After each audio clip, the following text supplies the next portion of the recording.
Okay, good evening everyone. तो last class में हम कोऑर्डिनेशन कंपाउंड्स के बारे में पढ़ रहे थे, ठीक है। वहां पे मैंने आपको डायमैग्नेटिक और मतलब मैग्नेटिक कैरेक्टर के बारे में हमने स्टार्ट किया था पढ़ना, जिसमें हमने दो टॉपिक्स कवर किए थे। डायमैग्नेटिक सब्सटेंसेस के बारे में हल्का सा हमने पढ़ा था and also about the paramagnetic substances. तो यही किया था हमने लास्ट टॉपिक। इसके आगे तो हमने कुछ नहीं किया था। फेरोमैग्नेटिक, फेरीमैग्नेटिक अभी हमने स्टार्ट करने हैं। ये कवर हो गए थे लास्ट टॉपिक में या नहीं? नो मैम, अभी होना था फेरी वाला।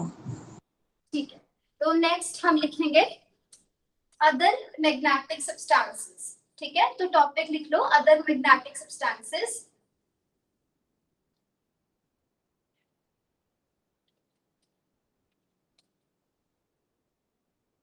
अदर मैग्नेटिक सब्सटेंसेस,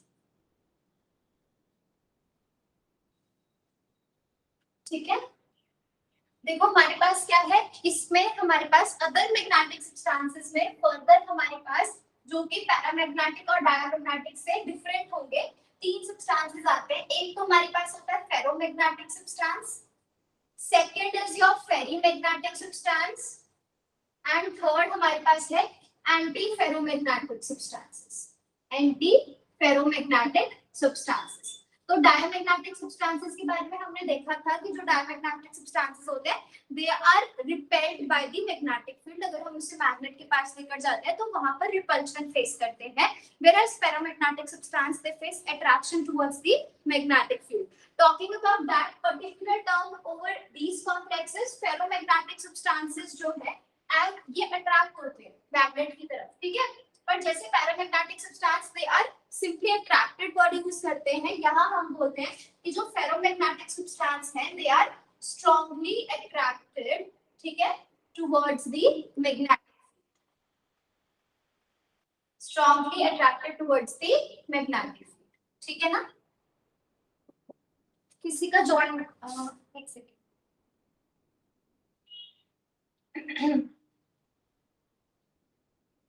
फिर इसके बाद हमारे पास क्या है, ferrimagnetic substances. Ferrimagnetic substances they are weakly attracted, they are weakly attracted.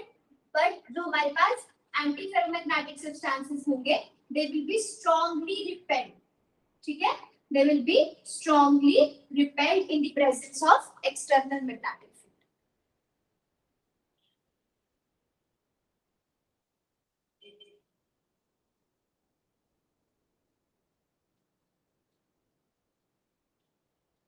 ठीक है, अब देखो होता क्या है, अगर हम डायमैग्नेटिक सब्सटेंसेस की बात करें,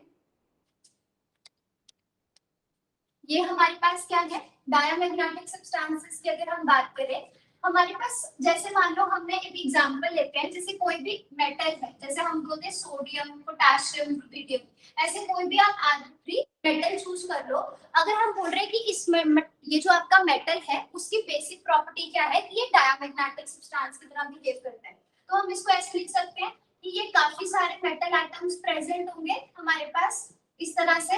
अब हर एक मेटल का क्या होगा, जैसे ही आप इसको मैग्नेट के पास लेकर आओगे तो क्या होता है कि हमारे पास जो भी एटम है जैसे कि मेटल, उसकी सराउंडिंग्स में इलेक्ट्रॉन प्रेजेंट है। हर एक इलेक्ट्रॉन का हमारे पास जो जितने भी हमारे पास इलेक्ट्रॉन्स होंगे सबका कुछ ना कुछ डाइपोल होगा, ठीक है। जैसे मान लो हमारे पास क्या होता है, एक इलेक्ट्रॉन जब किसी भी एटम का एक इलेक्ट्रॉन जो है जब वो रिवॉल्व करता है, या तो वो क्लॉकवाइज रोटेट करेगा या वो एंटी क्लॉक, या तो वो क्लॉकवाइज रिवॉल्व करेगा या वो एंटी क्लॉकवाइज रिवॉल्व करेगा, ठीक है। डिपेंडिंग ऑन कि उसकी मोशन कैसी है ऑर्बिटल में, कि वो क्लॉकवाइज है या एंटी क्लॉकवाइज है, उस पे डिपेंड करता है कि इस पर्टिकुलर, क्योंकि आपको पता है मैंने आपको लास्ट क्लास में बताया था कि जो इलेक्ट्रॉन है that is a moving charge particle. Moving charge particle क्या करता है, अपने सराउंडिंग में इलेक्ट्रिक और मैग्नेटिक फील्ड क्रिएट करता है। तो ये जो इलेक्ट्रॉन रिवॉल्व कर रहा है मेटल में, मेटल के न्यूक्लियस के आसपास जब ये इलेक्ट्रॉन रिवॉल्व कर रहा है तो ये क्या करेगा, it will generate magnetic field. क्या जनरेट करेगा, मैग्नेटिक फील्ड, क्योंकि कोई भी मूविंग चार्ज पार्टिकल जब भी मूव करेगा तो उसके आसपास मैग्नेटिक फील्ड जनरेट करेगा, ठीक है। अब डिपेंड करता है, एक तो ये वाला मैग्नेटिक फील्ड हो गया, जो कहाँ कब प्रोड्यूस हो रहा है, जब इलेक्ट्रॉन अपनी ऑर्बिटल में रिवॉल्व कर रहे हैं। दूसरा मैग्नेटिक फील्ड कौन सा आएगा, जो मैग्नेट आपने रखा हुआ है उसकी वजह से जो मैग्नेटिक फील्ड क्रिएट होगा वो हो जाएगा आपका मैग्नेट का मैग्नेटिक फील्ड। अब मान लो एक आपका मैग्नेटिक फील्ड मैग्नेट का है, दूसरा मैग्नेटिक फील्ड कहाँ से जनरेट हो रहा है, जो आप मेटल यूज कर रहे हो, ठीक है, उसका। हो सकता है कि इलेक्ट्रॉन की वजह से जो मैग्नेटिक फील्ड जनरेट हुआ, या तो वो क्या करेगा, अपोज करेगा, या फिर वो क्या करेगा, अलाइन करेगा। किसके साथ, जो हमने मैग्नेट लिया था उसकी वजह से जो मैग्नेटिक फील्ड जनरेट होता है उसके साथ इलेक्ट्रॉन का मैग्नेटिक फील्ड या तो अपोज करेगा उसको, या फिर क्या करेगा, वो उसे अलाइन करेगा। ठीक है, अब अपोज करेगा या अलाइन करेगा वो किस चीज पे डिपेंड करता है कि इलेक्ट्रॉन की जो मोशन है वो क्लॉकवाइज है या एंटी क्लॉकवाइज है। ठीक है, तो इलेक्ट्रॉन की मोशन क्लॉकवाइज है या एंटी क्लॉकवाइज है वो डिसाइड करेगी कि जो हमारे पास इलेक्ट्रॉन की वजह से मैग्नेटिक फील्ड सैंपल के अंदर जनरेट हो रहा है, ये हमारा सैंपल हो गया ना, वो मैग्नेटिक फील्ड जो हमने मैग्नेटिक फील्ड अप्लाई किया था मैग्नेट का, उसके साथ अलाइन करेगा या उसके साथ अपोज करेगा। ठीक है, तो उसको यही सेम सिचुएशन को हम इस पिक्चर में कैसे डिनोट कर सकते हैं, या हमारे पास बहुत सारे मेटल एटम्स प्रेजेंट है, सब में इलेक्ट्रॉन्स प्रेजेंट होंगे। अब इस इलेक्ट्रॉन के जो हमारे पास मैग्नेटिक फील्ड है उनको हम मैग्नेटिक डाइपोल के थ्रू शो करेंगे। जैसे मान लो आपने मैग्नेटिक फील्ड, ये आपका मैग्नेट था, ठीक है, मैग्नेट से जो हमारे पास मैग्नेटिक फील्ड जनरेट होगा उसको हम बोल देंगे कि ये हमारा क्या है, अप्लाइड मैग्नेटिक फील्ड। ठीक है, this is your applied magnetic field. ये कहां से जनरेट हो रहा है, ये जनरेट हो रहा है जो आपने मैग्नेट यहाँ रखा है उसकी वजह से। तो this is your applied magnetic field. इसकी डायरेक्शन कहाँ है, फ्रॉम लेफ्ट टू राइट। इसकी डायरेक्शन हमारे पास क्या है, from left to right. Visible है सबको वहां तक? ये हमारे पास क्या था, मैग्नेट की, यहाँ पे हमारे पास मैग्नेट प्रेजेंट है, उसकी वजह से जो मैग्नेटिक फील्ड जनरेट हो रहा है उसको हम V नॉट बोल रहे हैं। ठीक है, उसकी डायरेक्शन कहाँ से थी, फ्रॉम लेफ्ट टू राइट। और ये हमारा क्या है, दिस ब्लॉक ये मैंने रिप्रेजेंट किया, ये हमारा सैंपल है। सैंपल में हमारे काफी सारे एटम प्रेजेंट होंगे, various atoms will be present, सब में हमारे पास इलेक्ट्रॉन्स होंगे, और इलेक्ट्रॉन्स या तो क्लॉकवाइज रोटेट कर रहे हैं या एंटी क्लॉकवाइज रोटेट कर रहे हैं। ठीक है, अब उसकी वजह से हमें क्या पता लगेगा, इनकी मोशन पे डिपेंड करेगा कि ये इसकी वजह से जो आपका मैग्नेटिक फील्ड जनरेट हो रहा है वो आपके अप्लाइड मैग्नेटिक फील्ड के साथ अपोज कर रहा है उसको। ठीक है, इस डायरेक्शन में ऑपोजिट जा रहे हैं ना, ये हमारा क्या हो गया, इसको हम क्या बोलेंगे, जो आपका जनरेटेड मैग्नेटिक फील्ड होता है इसको हम एक और नाम देते हैं जो ज्यादातर बुक्स में लिखा होता है, that is called as the induced magnetic field. क्या बोलते हैं इसको, इंड्यूस्ड मैग्नेटिक फील्ड। अब ये हमारा क्या हो गया, इंड्यूस्ड मैग्नेटिक फील्ड जो इलेक्ट्रॉन्स के क्लॉकवाइज या एंटी क्लॉकवाइज मोशन की वजह से आया है, और ये हमारा हो गया अप्लाइड मैग्नेटिक फील्ड जो कि मैग्नेट के प्रेजेंस की वजह से आया। तो हो सकता है ये दोनों एक दूसरे को अपोज करें। अपोज कब करेंगे, जब इन दोनों की डायरेक्शंस ऑपोजिट होंगी। ठीक है, ऐसे सारे एटम्स के जो आपके पास डाइपोल्स हैं ये इनको अपोज करेंगे। ठीक है, और दूसरा केस क्या हो सकता है, मान लो ये आपकी डायरेक्शन थी अप्लाइड मैग्नेटिक फील्ड की, और सैंपल कुछ ऐसा था जिसका यहाँ पे क्या लेफ्ट से राइट है, दोबारा से अप्लाइड मैग्नेटिक फील्ड, सैंपल में जितने भी मैग्नेटिक डाइपोल्स थे वो भी सारे कैसे थे, फ्रॉम लेफ्ट टू राइट। तो इस केस में हम क्या बोलेंगे, यहाँ जो आपका फर्स्ट केस था उसमें ये क्या कर रहे हैं, दोनों मैग्नेटिक फील्ड एक दूसरे को अपोज कर रहे हैं, व्हेयरएज इस केस में दोनों मैग्नेटिक फील्ड्स एक दूसरे को क्या कर रहे हैं, अलाइन कर रहे हैं। जिस केस में दोनों मैग्नेटिक डाइपोल्स एक दूसरे को अपोज करते हैं वहां पे सैंपल विल फेस रिपल्शन। ठीक है, ये दोनों एक दूसरे को अपोज करेंगे। जिस केस में हमारे पास applied magnetic field and induced magnetic field they are in opposite direction, उस केस में हमारा जो सैंपल होगा it will face repulsion from the magnet. और दूसरे केस में जहां दोनों की डायरेक्शन सेम होगी, that particular sample will face attraction towards the magnet। ठीक है, तो यहाँ डाइपोल की अरेंजमेंट से हम गेस कर सकते हैं कि ये वाला सैंपल डायमैग्नेटिक होगा या ये जो ये वाला सैंपल है या ये डायमैग्नेटिक होगा। इन दोनों सैंपल्स को देख के क्या समझ आ रहा है आपको, कौन सा डायमैग्नेटिक सब्सटेंस होना चाहिए?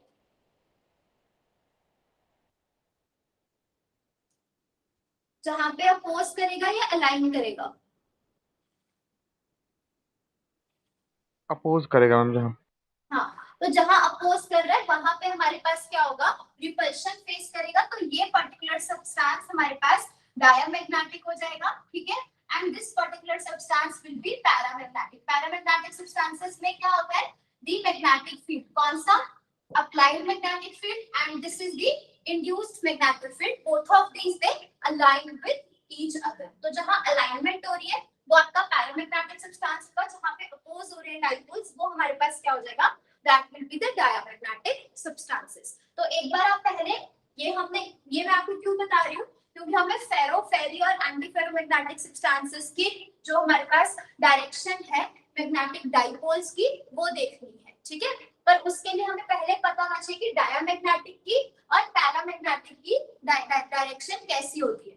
तो डायमैग्नेटिक के केस में ये दोनों एक दूसरे को अपोज करते हैं एंड देयरफॉर diamagnetic substances ऐसे होते हैं which face repulsion, whereas paramagnetic substances में ये दोनों एक दूसरे को align करते हैं, therefore paramagnetic substances are attracted in the presence of magnetic field, okay।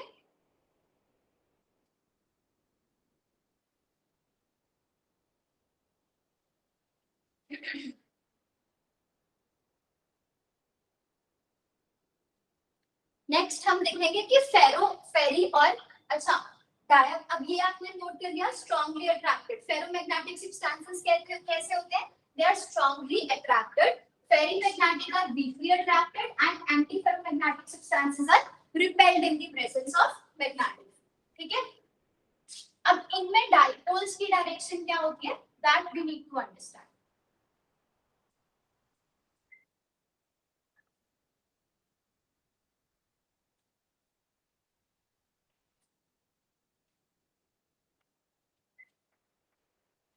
See what happens in the case, अच्छा एक और डिस्टिंग्विशिंग फीचर है जो पैरामैग्नेटिक सब्सटेंसेस और फेरोमैग्नेटिक सब्सटेंसेस में एग्जिस्ट करता है।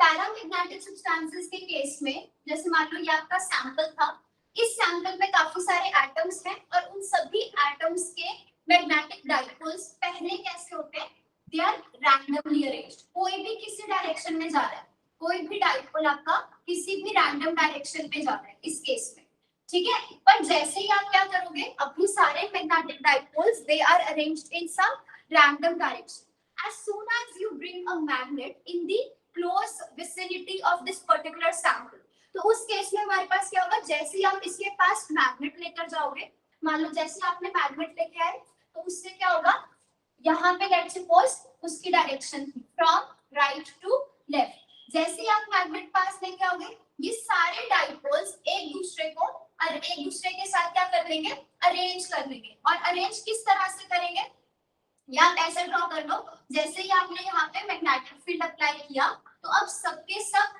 जो है magnetic dipoles they will align in some particular direction, और वो कौन सी डायरेक्शन होगी, मान लो आपके पास क्या है, मैग्नेटिक फील्ड आपने अगर अप्लाई कर रहे हो इस डायरेक्शन में, यहाँ पे बी नॉट, ठीक है, B naught is your applied magnetic field. इस पर्टिकुलर केस में मैग्नेटिक फील्ड नहीं था, ठीक है, मैग्नेट प्रेजेंट नहीं था, तो हम बोलेंगे यहाँ पे मैग्नेटिक फील्ड वाज जीरो, ठीक है। पर जैसे ही हमने मैग्नेटिक फील्ड अप्लाई किया ये सारे मैग्नेटिक डाइपोल्स क्या करेंगे, एक दूसरे के साथ इस तरह से अरेंज कर जाएंगे कि सबकी डायरेक्शन सेम हो जाएगी and they will align with the direction of the applied magnetic field। पहले कैसे थे, जब मैग्नेट प्रेजेंट नहीं था तब ये रैंडमली अरेंज थे, जैसे ही आपने मैग्नेटिक फील्ड की प्रेजेंस में इस सैंपल को रखा, या दूसरे वर्ड्स में आप ऐसे कह लो, जैसे ही हम इस सैंपल को मैग्नेट के पास लेकर गए तो ये सारे मैग्नेटिक डाइपोल्स अपने आप को उस डायरेक्शन में अरेंज कर लेते हैं जिस डायरेक्शन में हमने मैग्नेटिक फील्ड को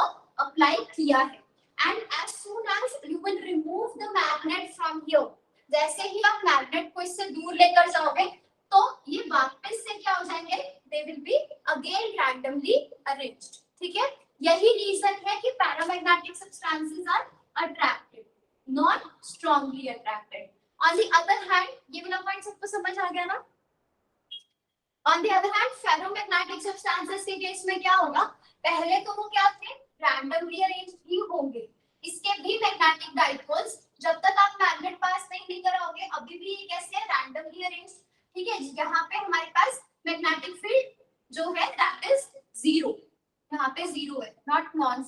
जीरो। बी नॉट का मतलब क्या है कि अप्लाइड मैग्नेटिक फील्ड हमारे पास जो है वो जीरो है, कि आपने मैग्नेट नहीं रखा हुआ इसकी सराउंडिंग में, और जब आप मैग्नेट इसकी सराउंडिंग में रख दोगे, मैग्नेट हमने इसकी सराउंडिंग में रख दिया तो मैग्नेटिक फील्ड नॉन जीरो हो जाएगा।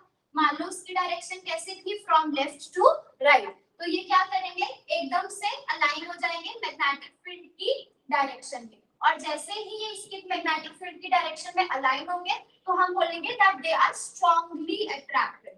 और इसमें क्या होता है, डिफरेंस क्या है पैरामैग्नेटिक सब्सटेंस से, यहाँ मैंने आपको बताया था कि जैसे ही आप यहाँ से मैग्नेट को रिमूव कर दोगे, मैग्नेटिक फील्ड रिमूव कर दोगे, ये वापस से जितने भी आपके डाइपोल्स हैं वापस से ये रैंडमली अरेंज हो जाएंगे।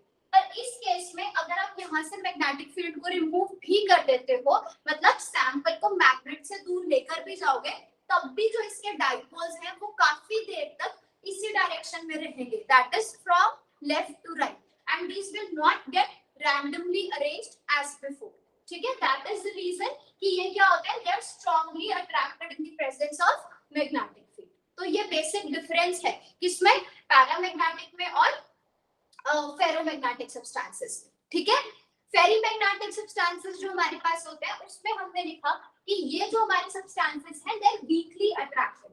वीकली अट्रैक्टेड का मतलब हमारे पास ये है कि जैसे ही आप यहाँ पे बी नॉट अप्लाई करते हो, ठीक है, बी नॉट, देखो एक चीज तो आपको क्लियर हो गई यहाँ पे कि अगर अपोज करेंगे मैग्नेटिक फील्ड्स एक दूसरे को तो रिपल्शन होगी, अगर मैग्नेटिक फील्ड्स अलाइन कर रहे हैं तो अट्रैक्शन होगी। ठीक है, जितने ज्यादा अलाइन करेंगे उतनी ज्यादा अट्रैक्शन होगी। ठीक है ना।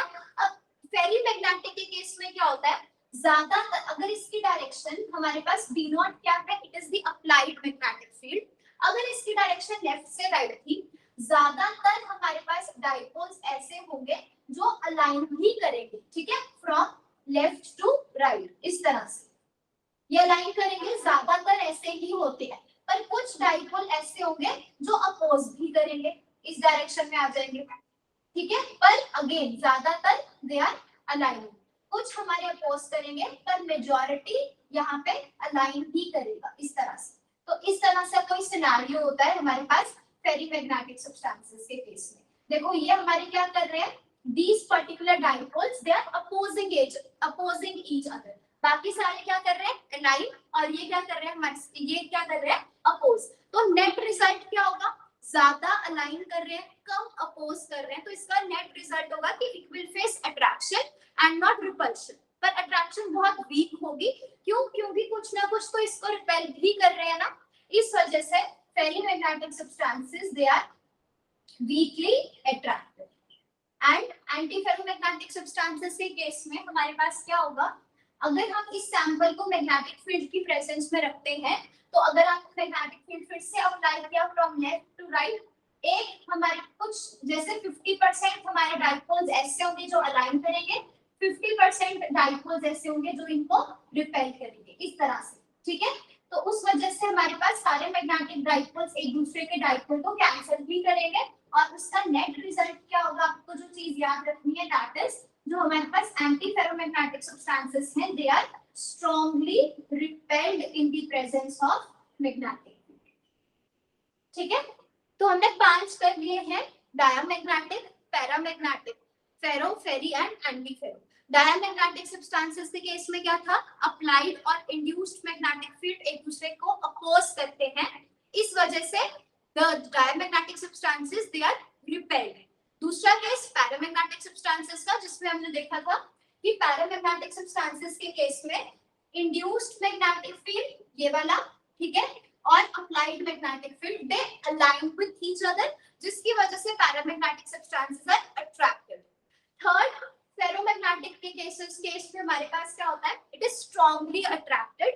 क्यों, क्योंकि जब आप मैग्नेट के पास लेके जाओगे ये अलाइन ही करेंगे सारे के सारे डाइपोल्स, पर जैसे ही आप यहाँ से मैग्नेट को रिमूव करते हो तो ऐसा नहीं है कि वापस से रैंडमली अरेंज हो जाएंगे, अभी भी कुछ या काफी देर तक ये इसी डायरेक्शन में रहेंगे, तो दे आर स्ट्रांगली अट्रैक्टेड। फेरी में हमारे पास वीकली अट्रैक्टेड होगा, मैक्सिमम अलाइन करते हैं, कुछ ऐसे डाइपोल्स होंगे जो अपोज करेंगे, और एंटीफेरोमैग्नेटिक सब्सटेंसेस ऐसे सब्सटेंसेस होते हैं which are strongly repelled by the magnet. इसके मैग्नेटिक डाइपोल्स की डायरेक्शन जो है वो आधे इंड्यूस्ड मैग्नेटिक फील्ड के साथ अलाइन करेंगे और आधे डाइपोल्स यहाँ पे अपोज करेंगे, ठीक है।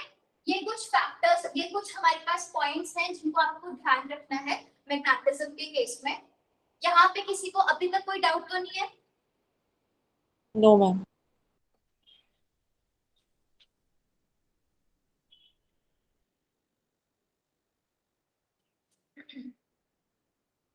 अच्छा, बाकी आपको ये पता होगा कि वो मैंने आपको लास्ट लेक्चर में बता दिया था कि हमारे पास एग्जांपल्स कैसे हैं डायमैग्नेटिक। चेक कैसे करोगे कि कोई सैंपल डायमैग्नेटिक है या नहीं, तो बहुत इजी है। कोई भी मॉलिक्यूल गिवन है, आपको चेक करना है कि वो डायमैग्नेटिक है या नहीं। तो सबसे पहली चीज आप उसमें चेक करोगे कि क्या उसमें कोई अनपेयर्ड इलेक्ट्रॉन प्रेजेंट है या नहीं। अगर कोई अनपेयर्ड इलेक्ट्रॉन प्रेजेंट नहीं है तो वो डायमैग्नेटिक हो जाएगा, और अगर एक भी अनपेयर्ड इलेक्ट्रॉन प्रेजेंट है then that substance will be paramagnetic, ठीक है। तो on the basis of this हम, अगर मैं आपको यहाँ से एक क्वेश्चन दूं तो आप ये बताओ कि हमारे पास ये एक पर्टिकुलर कॉम्प्लेक्स है क्रोमियम,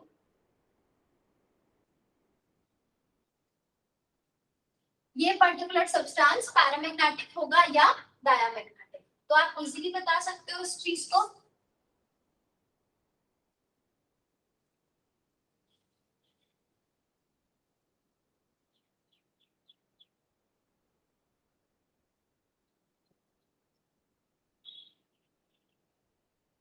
फर्स्ट डायमैग्नेटिक और पैरामैग्नेटिक, और सेकंड भी बताओ डायमैग्नेटिक होगा या पैरामैग्नेटिक होगा। फर्स्ट पैरामैग्नेटिक है मैम। हाँ, फर्स्ट में हमारे पास नंबर ऑफ अनपेयर्ड इलेक्ट्रॉन्स कितने आएंगे 3, तो ये पैरामैग्नेटिक हो जाएगा। और सेकंड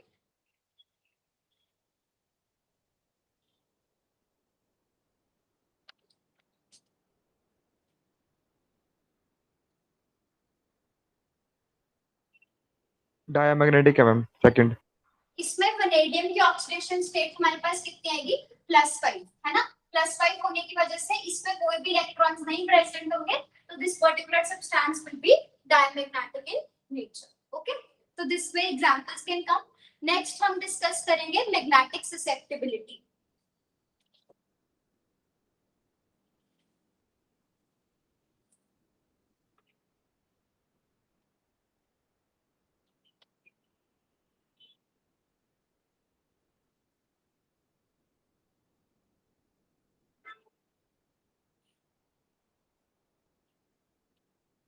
देखो, right down magnetic susceptibility.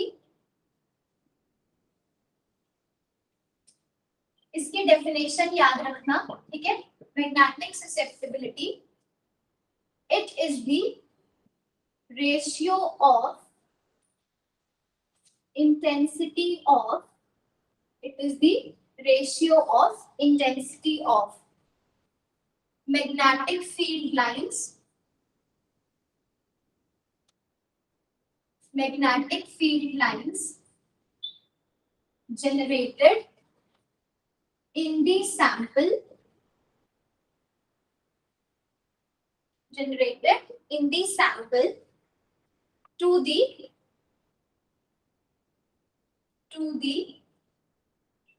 applied magnetic field, to the applied magnetic field, ठीक है।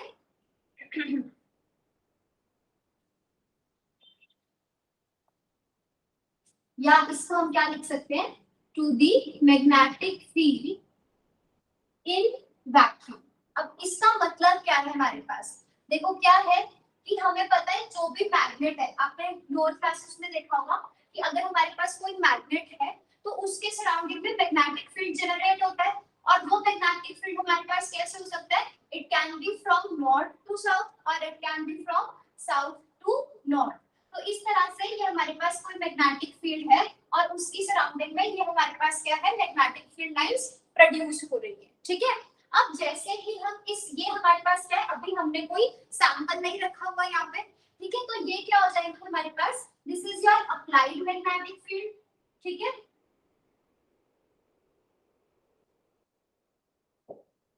अब हमने क्या किया यहाँ पर, अभी ये हमारे पास क्या है, ये हमारा सिंपल मैग्नेट है, दिस इज योर मैग्नेट। दूसरा एक केस हम क्या ले रहे हैं, हमारे पास क्या है, ये हमारा सैंपल है। अब जो सैंपल है मैंने आपको बताया था कि सैंपल के केस में, सैंपल में क्या होता है, सैंपल में हमारे पास बहुत सारे एटम्स हैं, एटम्स के अंदर हमारे पास प्रेजेंट होंगे इलेक्ट्रॉन्स। ठीक है, एक सेकंड। ठीक है, हमारे पास जो सैंपल है उसमें काफी सारे एटम्स होंगे एंड एटम्स के अंदर इलेक्ट्रॉन्स रिवॉल्व कर रहे हैं, जिसकी वजह से सैंपल के अंदर मैग्नेटिक फील्ड जनरेट होगा। ठीक है, तो अगर ये हमारा सैंपल है, सैंपल पे भी हमारे पास मैग्नेटिक फील्ड जनरेट हो रहा है। ठीक है, why, because of the motion of electrons. तो ये क्या हो गया हमारे पास, सैंपल का magnetic field. This is the magnetic field of sample. अभी हमने इन दोनों को अलग अलग रखा हुआ है। ठीक है, तो अब ये क्या है, ये सैंपल अकेला प्रेजेंट है ना, तो जो फर्स्ट की, दिस इज योर केस 1, जिसमें हमारे पास हम देख रहे हैं कि मैग्नेटिक, जो अकेला सैंपल था जहां मैग्नेट प्रेजेंट नहीं था, उस केस में सैंपल इतनी मैग्नेटिक फील्ड लाइंस को प्रोड्यूस कर सकता है। तो ये हमारे पास क्या हो जाएगा, basically this is the intensity of magnetic field lines which are produced in vacuum. Vacuum मतलब जब कोई भी मैग्नेट आसपास सैंपल के प्रेजेंट नहीं था। तो ये केस 1 है। दूसरा केस क्या होगा, जब आप इस सैंपल को उठा के मैग्नेटिक फील्ड लाइन के साथ, मतलब मैग्नेट के पास रख दोगे, तो जो आपका सैंपल है, जैसे ही आप इसको मैग्नेट के पास रखोगे, इसका जो आपका मैग्नेटिक फील्ड होगा, उसका उससे बस उसके साथ क्या होगा, वो इसके साथ या तो अलाइन करेगा या अपोज करेगा, जिसकी वजह से अगर मैं यहाँ पे बोलूं intensity of magnetic field lines, intensity of magnetic field lines in this particular case was x, इसको मैंने x ले लिया। तो अब क्या होगा, ये तो अभी हमारे पास इसके आसपास कोई भी मैग्नेट प्रेजेंट नहीं था, पर जैसे ही सैंपल के पास हम मैग्नेट रखेंगे, तो उस केस में इसके अंदर जो मैग्नेटिक फील्ड लाइंस प्रोड्यूस हो रही है वो चेंज हो जाएगी। ठीक है, क्यों चेंज हो जाएगी, क्योंकि अब इसकी मैग्नेटिक फील्ड इसकी मैग्नेटिक फील्ड के साथ आपस में क्या करेगा, इंटरैक्ट करेगा, या तो अलाइन करेगा या अपोज करेगा, डिपेंडिंग ऑन द मटेरियल कौन सा है, डायमैग्नेटिक है या पैरामैग्नेटिक है। तो लेट्स सपोज इसकी जो आपके पास intensity of magnetic field lines produce हो रही है वो कितनी है, लेट्स सपोज 1, दैट इज 1। मतलब मैग्नेटिक फील्ड लाइंस जो प्रोड्यूस होती है सैंपल की, वो डिफरेंट होती है कब, जब आप सैंपल को वैक्यूम में रखते हो, मतलब जब उसकी सराउंडिंग में कोई भी मैग्नेट नहीं होता, और दूसरी साइड पे जब सैंपल की सराउंडिंग में मैग्नेट प्रेजेंट होगा, तब मैग्नेटिक फील्ड लाइंस थोड़ी कम होंगी या ज्यादा, they will be different from that produced in the vacuum. तो बेसिकली मैग्नेटिक ससेप्टिबिलिटी क्या होता है, इसको आप रिप्रेजेंट करते हो by the symbol chi, and that is the ratio of both of these, x और y की रेशियो है। कौन सी, it is the ratio of intensity of lines which are generated in the sample. तो ये हमारा कौन सा केस होगा, जनरेटेड इन द सैंपल, ये वाला। ठीक है, to the applied magnetic field in the sample, मैं यहाँ पे y लिख देती हूँ, to the applied magnetic field, मतलब जब आपने सैंपल का लिया था तब, जब उसके आसपास हमारे पास मैग्नेट नहीं था। ठीक है, तो that is magnetic field in the vacuum, तो दैट विल बी x। तो इन दोनों की जो रेशियो होगी उसको हम क्या बोलेंगे, मैग्नेटिक ससेप्टिबिलिटी। बेसिकली आपको जो ज्यादा जरूरी है वो है एक तो इसकी डेफिनेशन, ठीक है, और दूसरी चीज जो आपको याद रखनी है, which is even more important, that is it's relationship, कि इसका डायमैग्नेटिक और पैरामैग्नेटिक सब्सटेंसेस के साथ क्या रिलेशनशिप है। ठीक है, तो क्या है हमारे पास, अगर हम बात करें जो काई है, मैग्नेटिक ससेप्टिबिलिटी, ये इंपॉर्टेंट है, आपको याद रखना। ठीक है, काई for diamagnetic substances, chi for diamagnetic substances is independent of temperature, is independent of temperature। ठीक है ना, तो जो अगर आप डायमैग्नेटिक सब्सटेंसेस के लिए काई की वैल्यू मेजर करते हो, वो टेम्परेचर पे डिपेंड नहीं करती। बेसिकली ये हम क्या कवर कर रहे हैं, temperature dependence of, write down, this is temperature dependence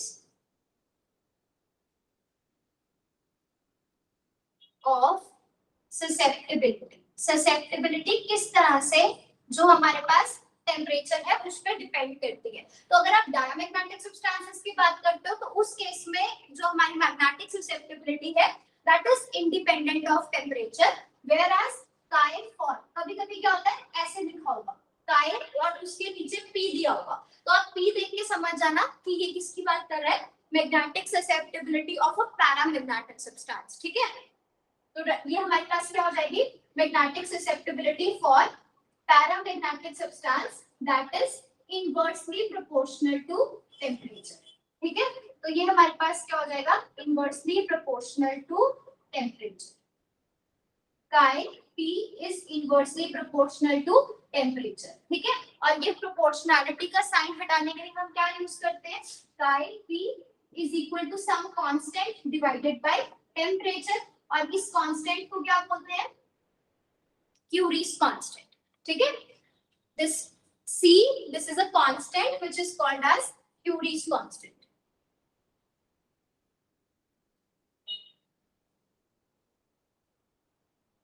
ठीक है, एंड जो हमारे पास ये हो गया, और एक चीज और याद रखना कि जो ससेप्टिबिलिटी है फेरो, फेरी और एंटी फेरोमैग्नेटिक के केस में कैसे वेरी करती है। chi for ferromagnetic, ferrimagnetic and anti ferromagnetic substances. मैं कंप्लीट में लिख रहा हूं, कंप्लीट लिख रही हूं, तो उसके केस में क्या होता है, chi is equal to c upon temperature minus theta। बाकी सारी चीजें वही है, chi is susceptibility, c is your Curie's constant, t जो है हमारे पास क्या है, टेम्परेचर। ठीक है, हम टेम्परेचर डिपेंडेंस देख रहे हैं, ससेप्टिबिलिटी का क्या रहता है, माइनस थीटा। थीटा यहाँ पे क्या होता है, that is called as Weir's constant।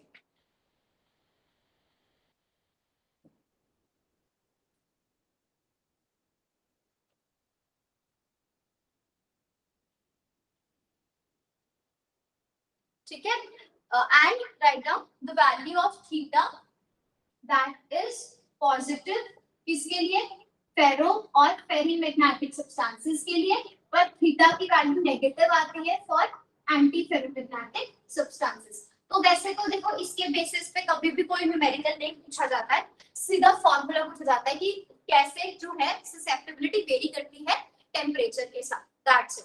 और डायरेक्ट हमारे पास एज सच कोई इसके ऊपर न्यूमेरिकल्स नहीं आते, पर इसका ग्राफ पे क्वेश्चन बहुत कॉमन है, तो इसका ग्राफ हम स्टडी कर सकते हैं, जो कि हमने फॉर्मूला पढ़ा वहीं से आएगा। ठीक है, तो जैसे हम बात करें कि हमारे पास ससेप्टिबिलिटी हमने ले लिया y एक्सिस पे और t हमने कहाँ ले लिया, x एक्सिस पे।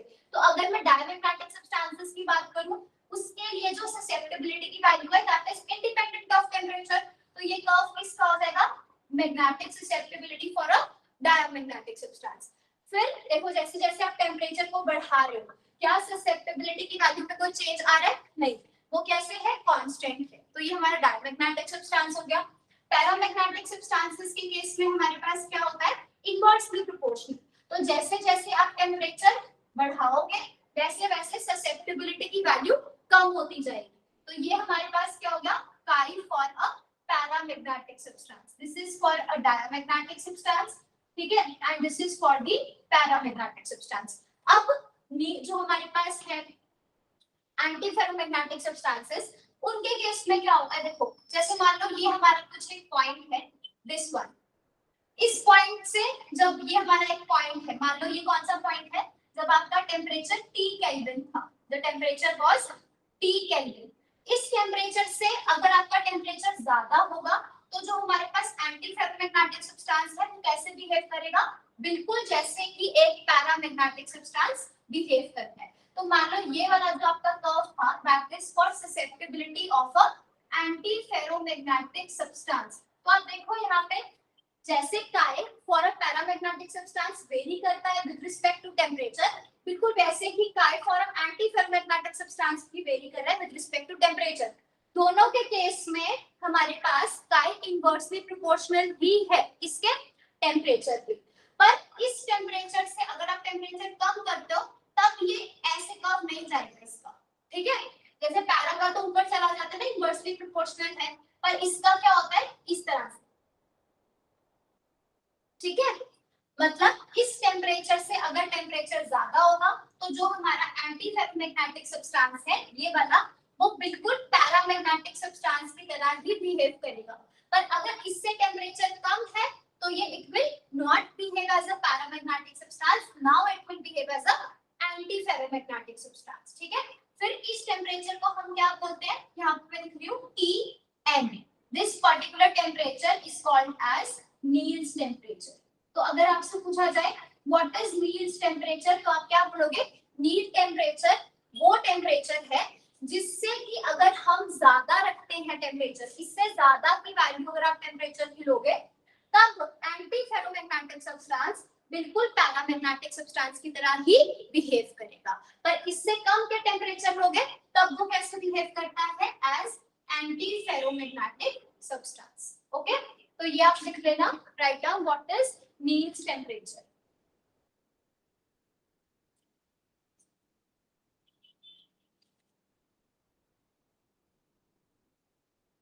Neil's temperature is that temperature above which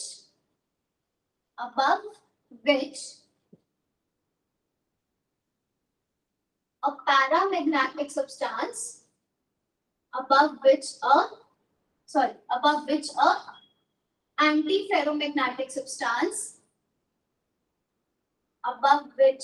antiferromagnetic substance, behaves as paramagnetic। ठीक है, behaves as paramagnetic। ठीक है ना।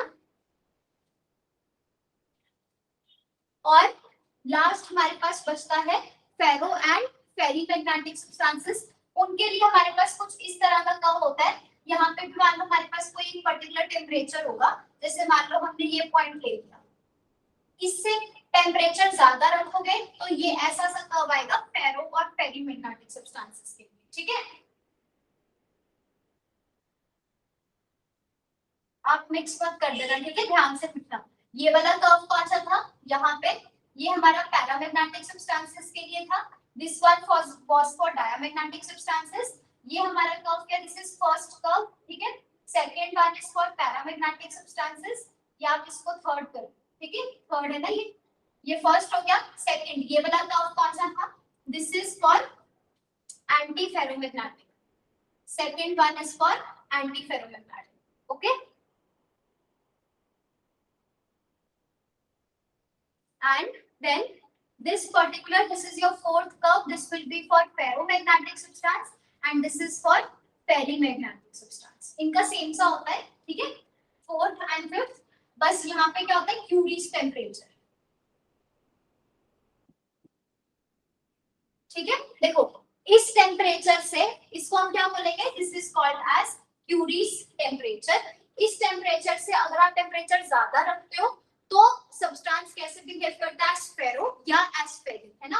और अगर इससे आप कम करोगे temperature, sorry this is behaving as paramagnetic, temperature ज्यादा रख रहे हो तो बिल्कुल वैसा कर्व आ रहा है जैसे पैरामैग्नेटिक सब्सटेंस का होता है ना, इनवर्सली प्रोपोर्शनल टू टेम्परेचर। जैसे ये पैरामैग्नेटिक का सब्सटेंस का कर्व है इस तरह का, वैसा ही बिल्कुल कर्व हमारे पास इसका है, फेरो और फेरी का। पर इससे टेम्परेचर कम करते हैं तब हमारे पास ये फेरो या फेरी की तरह बिहेव करेगा।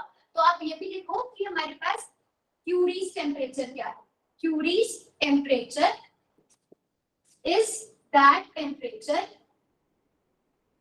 above which a substance would behave as paramagnetic। तो इससे ज्यादा का टेम्परेचर लेंगे तो ये कैसे बिहेव करेगा, एज पैरामैग्नेटिक, अदरवाइज ये कैसे बिहेव करेगा, एज फेरो या फेरी। यहां तक क्लियर है सबको, एवरीवन?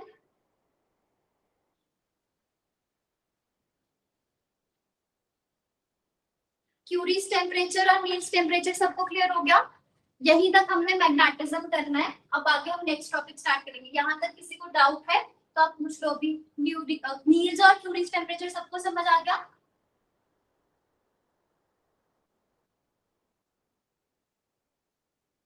Yes, ma'am.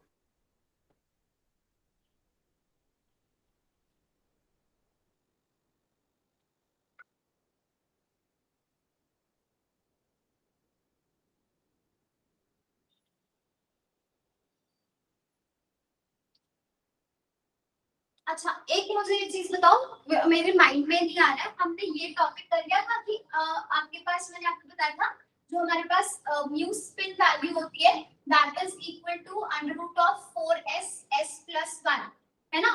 तो मैंने आपको बताया था कि ये आपकी जो वैल्यू आती है this is basically just because of the spin motion of electron, पर इलेक्ट्रॉन ऑर्बिट्स के मतलब इलेक्ट्रॉन जो है वो न्यूक्लियस के अराउंड रिवॉल्व भी करता है। तो उस केस में फिर हमने क्या किया था कि जो उस केस में हमारे पास ऑर्बिटल मोशन भी आता है इलेक्ट्रॉन का, जिस केस में हम उसे इंक्लूड करते हैं वहां हमारे पास म्यू जो है वो हम टोटल कैलकुलेट करते हैं which is equal to mu spin plus mu orbital, ठीक है। तो इसका आपके पास फॉर्मूला बनता है under root of 4s s plus 1 plus l l plus 1। ये फॉर्मूला डिस्कस किया था हमने या नहीं?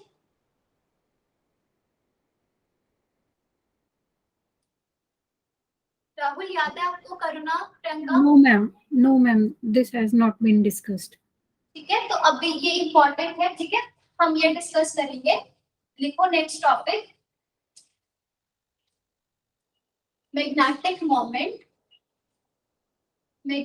मोमेंट ऑफ ट्रांजिशन मेटल्स, या मैग्नेटिक मोमेंट ऑफ, ऐसे लिखो, coordination complexes.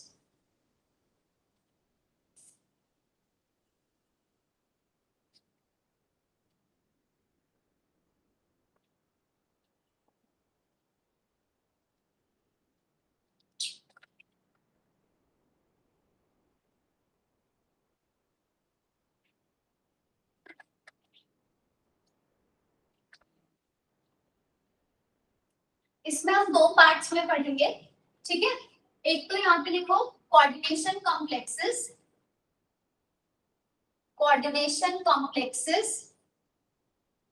with T2G orbital symmetrically filled, with T2G orbital symmetrically filled। दूसरे केस में लिखो coordination complexes with T2G orbitals unsymmetrically filled,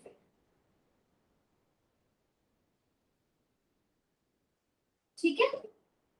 इसका मतलब क्या है? जॉन टेलर डिस्टॉर्शन में आपको मैंने क्लियर किया था, जैसे मान लो हमारे पास कोई कॉम्प्लेक्स है क्रोमियम का अमोनिया के साथ हम ले रहे हैं कॉम्प्लेक्स, इसमें हमारे पास क्रोमियम की ऑक्सीडेशन स्टेट +3 है तो सिस्टम D3 हो जाएगा। इसके हमारे पास जब हम ऑर्बिटल्स को स्प्लिट करेंगे तो यहाँ हमारे पास क्या होगा, T2G सेट में 3 इलेक्ट्रॉन्स आ जाएंगे इस तरह से।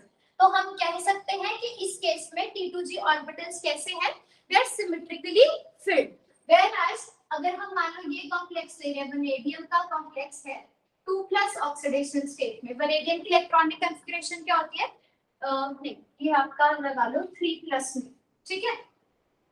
तो वनेडियम +3 में अगर प्रेजेंट है तो ये सिस्टम हमारे पास कैसा हो जाएगा, 3d2, because it is 3d3 4s2 ना, तो हमारे 3 इलेक्ट्रॉन्स जब हम रिमूव करेंगे तो सिस्टम 3d2 रह जाएगा।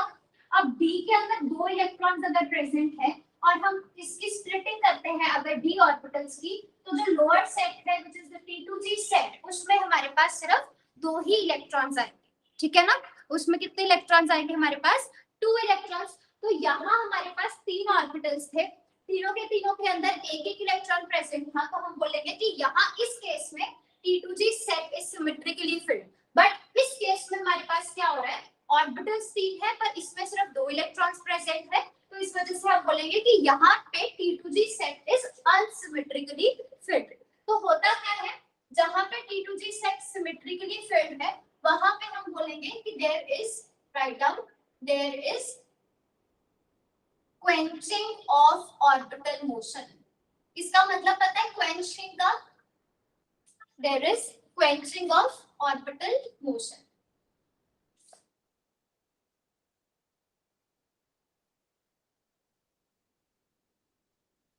तो इस केस में हमारे पास ऑर्बिटल मोशन की क्वेंचिंग हो जाएगी, और दूसरे केस में जहां पे अनसिमेट्रिकली फिल्ड है, इस केस में there will be, write down, no quenching of, there will be no quenching of orbital motion. ठीक है, अब क्वेंचिंग ऑफ ऑर्बिटल मोशन का मतलब क्या होता है वो मैं अभी आपको एक्सप्लेन करती हूँ, पर एक बार उसको स्टार्ट करने से पहले आप ये चीजें याद रखो कि कब क्वेंचिंग होगी और कब क्वेंचिंग नहीं होगी। ठीक है ना, तो इस केस में देयर विल बी क्वेंचिंग कब, जब T2G सेट हमारा सिमेट्रिकली फिल्ड होगा, और जब T2G सेट हमारे पास अनसिमेट्रिकली फिल्ड होगा उस केस में हमारे पास there will be no quenching of the orbital motion. ठीक है, जहां हमारे पास क्वेंचिंग नहीं हो रही है, जैसे कि या जिसमें क्वेंचिंग हो रही है वहां पे तो आप बोलोगे कि हमारे पास जो आपका म्यू है, ठीक है, that is mu total is equal to mu spin and that is equal to under root of 4s plus 1। और यहाँ पे हम कौन सा फॉर्मूला लगा सकते हैं, अंडर रूट ऑफ n+2, वो भी यूज कर सकते हैं ना, या तो ये या फिर under root of n+2 Bohr magnetons. ठीक है, तो जहां तो हमारे पास ऑर्बिटल मोशन की क्वेंचिंग हो जाती है वहां हम यूज करेंगे ये वाला फॉर्मूला। मतलब T2G आपने सबसे पहली चीज देखोगे कि क्या T2G सिमेट्रिकली फिल्ड है या अनसिमेट्रिकली फिल्ड है। अगर तो वो सिमेट्रिकली फिल्ड है तो इसका मतलब उसमें ऑर्बिटल मोशन क्वेंच हो जाएगा और वहां हम अब तक जो फॉर्मूला यूज करते आ रहे हैं वही फॉर्मूला यूज करेंगे। पर जहां हमने देखा कि T2G सेट हमारे पास अनसिमेट्रिकली फिल्ड है, उस पर्टिकुलर केस में हमारे पास क्या होने वाला है, उस पर्टिकुलर केस में there will be no quenching of orbital motion and उस केस में जो हमारे पास टोटल, जिसको आप इफेक्टिव मैग्नेटिक मोमेंट भी बोलोगे या टोटल मैग्नेटिक मोमेंट बोलोगे, उसकी वैल्यू हमारे पास क्या थी, म्यू एल प्लस एस। ठीक है, और इसका फॉर्मूला क्या होता है, mu is equal to under root of L L plus 1 plus 4s plus 1। ठीक है, तो उस केस में हम ये फॉर्मूला यूज करेंगे। ओके, तो अब क्या है इसका मतलब, जैसे कोऑर्डिनेशन कॉम्प्लेक्स आपको दिखा और उसका मैग्नेटिक मोमेंट आपसे पूछा गया कि उसका मैग्नेटिक मोमेंट फाइंड करो, तो आप डायरेक्ट ये फॉर्मूला मत पुट करना, मतलब ये वाला स्पिन का। ठीक है, आपने क्या करना है, पहले देखना है कि क्या हमारा T2G सेट अनसिमेट्रिकली फिल्ड है या सिमेट्रिकली फिल्ड है। अगर तो इट इज सिमेट्रिकली फिल्ड तो दैट मींस उस केस में there is quenching of orbital motion and formula हम वही पुट करेंगे जो अब तक पढ़ते आए हैं, म्यू स्पिन का, that is under root of 4s plus 1 और इट इज nn+2। बट अगर हमारे पास T2G ऑर्बिटल्स अनसिमेट्रिकली फिल्ड है, जैसे कि वनेडियम का केस मैंने अभी आपको करवाया, तो उस केस में effective magnetic moment that is equal to total magnetic moment. ठीक है ना, तो दैट इज, उसके लिए आप ये फॉर्मूला पुट करोगे, under root of L L plus 1 plus 4s plus 1। यहाँ पे हमारे पास एल का मतलब क्या है, that is your orbital angular momentum. ठीक है, that is orbital angular momentum. और एफ हमारे पास यहाँ पे क्या है, that is spin angular moment, that is spin angular moment. ठीक है, अब ऐसा क्यों है कि कुछ केस में हम ये फॉर्मूला यूज कर रहे हैं और दूसरे केस में हम वो फॉर्मूला यूज कर रहे हैं, वो मैं अभी आपको समझाती हूँ। यहाँ तक नोट कर लिया सबने, यहाँ पे किसी को डाउट तो नहीं है, फॉर्मूला कौन सा कब यूज करना है, इतना क्लियर हो गया सबको? यस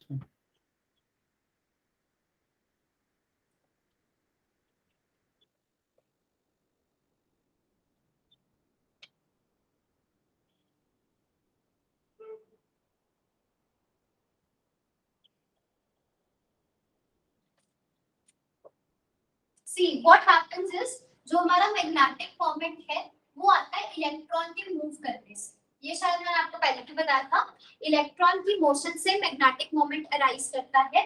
इलेक्ट्रॉन दो तरह से हमारे पास मूव करता है, एक तो उसकी रोटेशन होती है, रोटेशन का मतलब क्या होता है, या तो क्लॉकवाइज घूमेगा उसकी स्पिन या फिर वो एंटी क्लॉकवाइज घूमेगा। इसका मतलब कि जब आपका इलेक्ट्रॉन अपनी ही एक्सिस पे क्लॉकवाइज या एंटी क्लॉकवाइज रोटेट कर रहा है तो वो एक तरह से मूव कर रहा है। इस मोशन की वजह से मैग्नेटिक मोमेंट जो जनरेट होता है उसको हम बोलते हैं म्यू स्पिन। क्या बोलते हैं इसको, म्यू स्पिन।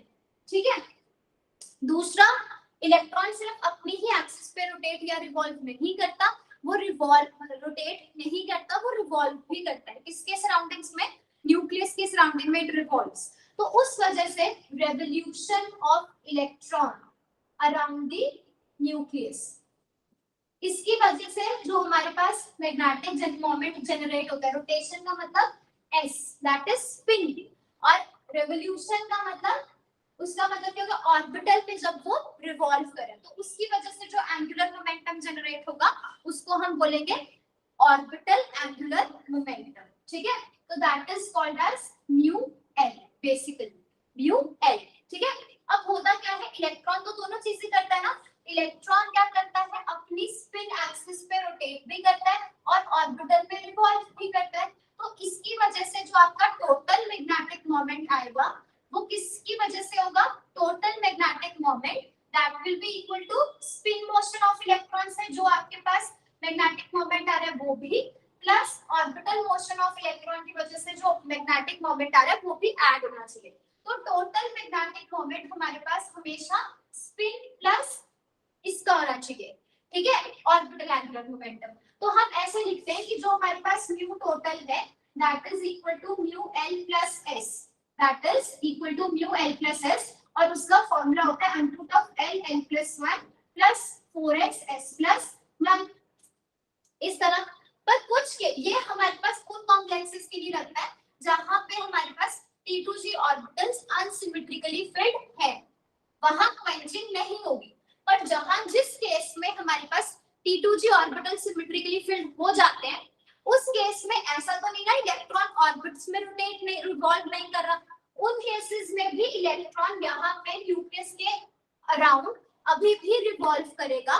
पर उस केस में क्या होगा, वहां पर जो मैग्नेटिक मोमेंट जनरेट होगा that is very much negligible, उसको आप इग्नोर करते हो। तो उस केस में हमारे पास क्या होगा, जब हमारा T2G सिमेट्रिकली फिल्ड होता है, जिस केस में T2G हमारे पास सिमेट्रिकली फिल्ड होगा उसको हम बोलेंगे कि वहां जो आपका टोटल मैग्नेटिक मोमेंट है that is equal to spin plus mu L, और ये क्या होगा, नेग्लिजिबल, दैट इज नेग्लिजिबल। तो आपका म्यू टोटल किसके बराबर आ जाएगा, सिर्फ म्यू स्पिन के, और आप उसी का फॉर्मूला लगाओगे which is equal to under root of 4s s plus 1 या under root of n n plus 2, that's it, ठीक है। अच्छा, जहां पे ऑर्बिटल मोशन से, जहां पे जिस केस में ऑर्बिटल मोशन को आप इंक्लूड कर रहे हो तो उसका मतलब क्वेंचिंग का मतलब होता है रिड्यूस हो जाना, ठीक है।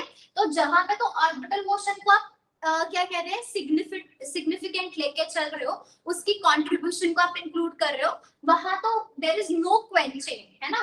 बट जिस केस में हमने बोला कि ये नेग्लिजिबल हो गया है, नेग्लिजिबल का मतलब बहुत ज्यादा कम हो गया, तो हम बोलेंगे कि इसकी क्वेंचिंग हो गई। क्वेंचिंग किस केस में होगी, जहां हमारे पास T2G सिमेट्रिकली फिल्ड होगा। उस पर्टिकुलर केस में हमारे पास जो टोटल ऑर्बिटल एंगुलर, जो टोटल एंगुलर मोमेंटम है that will be just equal to the spin momentum, ठीक है। तो उसके लिए हम सिर्फ ये फॉर्मूला लगाएंगे। तो बेसिकली बस आप दो पॉइंट्स याद रखना कि कब क्वेंचिंग होगी मैग्नेटिक मोमेंट की और कब मैग्नेटिक मोमेंट की क्वेंचिंग नहीं होगी, ठीक है। तो वो आपने T2G ऑर्बिटल्स को देख के डिसाइड करना है, ठीक है। अब रही बात यहाँ पे S, तो आप सबको यहाँ तक सबको समझ आ गया, एवरीवन? Yes, ma'am.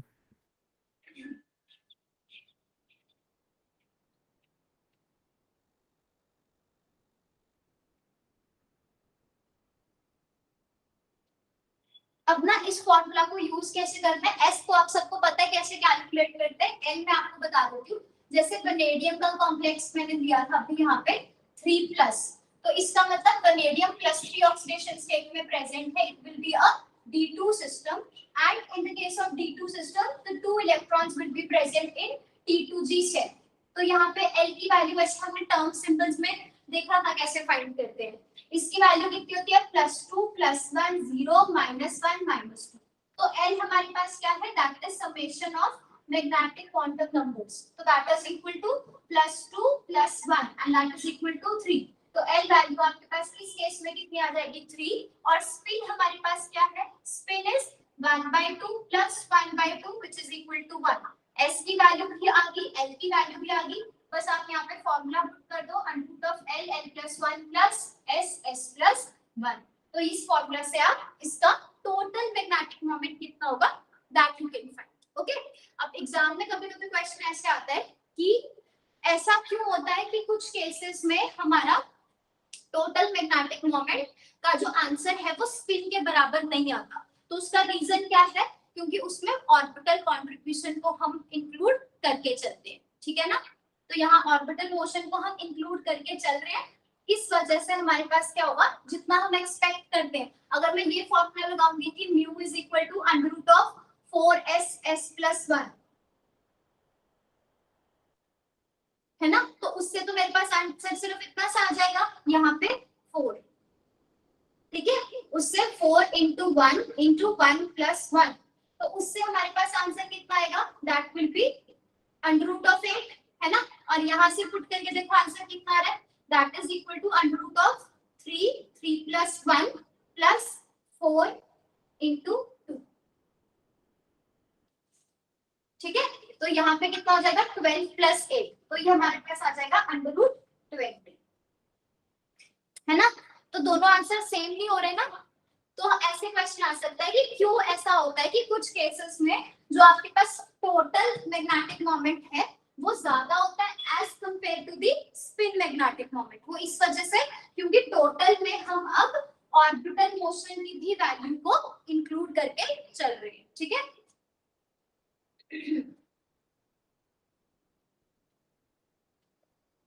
यहाँ तक सबको क्लियर है? कहीं पे किसी भी स्टेप में किसी को कोई डाउट तो नहीं है? No ma'am. हाँ जी, क्लियर है everyone? Yes ma'am. Yes, ma'am. ठीक है, तो that was about magnetic moment. एक आपका एग्जाम में क्वेश्चन आया था, ठीक है, मैग्नेटिक मोमेंट से रिलेटेड, जिसमें ये गिवन था कि क्या ऐसा होता है कि ट्रांजिशन मेटल्स के केस में हमारे पास मैग्नेटिक मोमेंट आप इस फॉर्मूला से पुट करके निकाल सकते हो। तो ये फॉर्मूला ट्रांजिशन मेटल्स के लिए कभी भी नहीं लगता, ठीक है। ये एग्जाम में आया था, which of the following statement is not correct, ऐसे कुछ आपके पास ऑप्शंस थे, जिसमें एक ये ऑप्शन था कि मैग्नेटिक मोमेंट की जो वैल्यू होती है ट्रांजिशन मेटल्स के केस में क्या हम इस फॉर्मूला से फाइंड कर सकते हैं, तो दैट इज इनकरेक्ट। ओके, ये फॉर्मूला कहाँ लगता है, this is applicable for all the lanthanoids and actinoids, ठीक है। एफ ब्लॉक एलिमेंट्स पे ये फॉर्मूला लगेगा। यहाँ पर ट्रांजिशन मेटल के मैग्नेटिक मोमेंट को फाइंड करने के लिए सिर्फ दो ही फॉर्मूला होते हैं, एक तो ये और दूसरा ये, ठीक है। यहाँ पे हम कोऑर्डिनेशन कर चुके हैं, ठीक है। अब नेक्स्ट चैप्टर जो हमने स्टार्ट करेंगे आज, that will B F block elements, okay.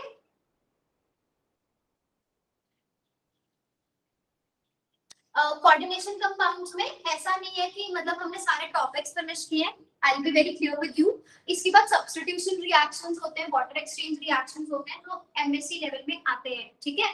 But ऐसा है कि किसी भी एग्जाम में वहां उस टॉपिक से कोई भी क्वेश्चन नहीं पूछा गया। आप एग्जाम उठा के देखना, वैलेंस सबसे ज्यादा क्वेश्चन वैलेंस बॉन्ड थ्योरी और क्रिस्टल फील्ड थ्योरी से ही आए हुए हैं, ठीक है। सो हम क्या कर रहे हैं कि जो हमारा पेपर ओरिएंटेड तैयारी है वैसे ही करेंगे। जो चीज आज तक कभी पूछी ही नहीं गई है एग्जाम में, तो I am thinking of to skip this, ठीक है। बट ऐसा है कि मान लो कल को हमारे पास टाइम बचता है, एग्जाम हमारा अगर डिले होता है या पोस्टपोन या कभी भी टाइम जो है फॉरवर्ड होता है, हमें सफिशिएंट टाइम अगर मिलता है तो डेफिनेटली हम वो टॉपिक्स भी कवर कर लेंगे फॉर द नॉलेज से। बट अभी के लिए प्रेजेंट मुझे ये है कि हम इस तरह से तैयारी करें जिससे हमारे एग्जाम क्लियर हो, ना कि बिकॉज अभी अगर हम ज्यादा नॉलेज की तरफ जाएंगे कि हमें सारे मैक्सिमम टॉपिक्स कर लें, तो उससे इतना फायदा नहीं होगा। रादर देन हम टॉपिक्स वो करें जो हमारे एग्जाम में आने वाले हैं, जो ज्यादा इंपॉर्टेंट है, जो अभी तक पूछे गए हैं टॉपिक्स, ठीक है। तो उसके बेसिस पे अगर हम चले तो हमने जितने इंपॉर्टेंट टॉपिक्स है वो सारे कवर कर लिए। इसके बाद हायर लेवल में हमारे पास सिर्फ 2-3 टॉपिक्स हैं, जो सब्स्टिट्यूशन रिएक्शन है, इलेक्ट्रॉन ट्रांसफर है, वो रहते। ऐसा नहीं कि बहुत ज्यादा पड़ा है आपका, वो भी आपका ज्यादा से ज्यादा 2 लेक्चर में फिनिश हो जाएगा।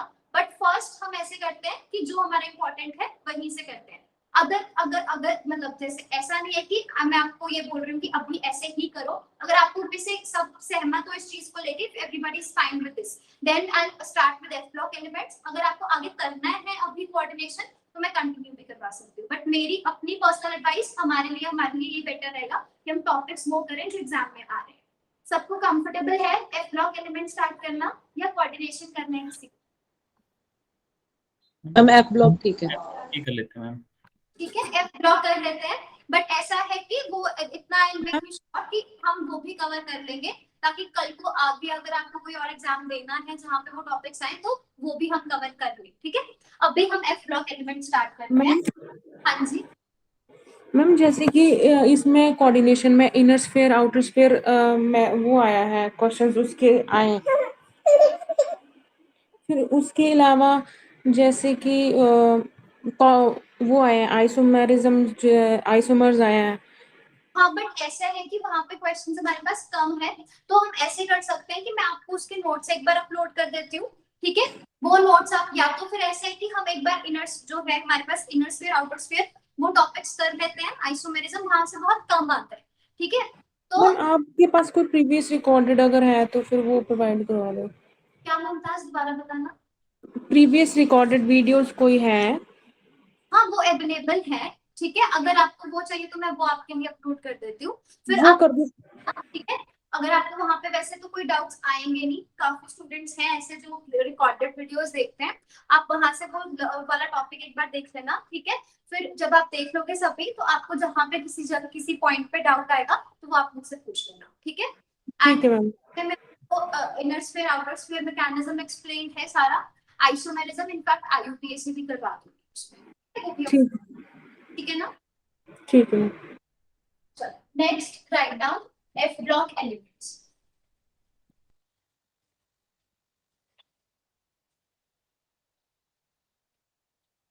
एफ ब्लॉक एलिमेंट्स में हमारे पास, इनको हम और किस नाम से जानते हैं, these are called as inner transition elements.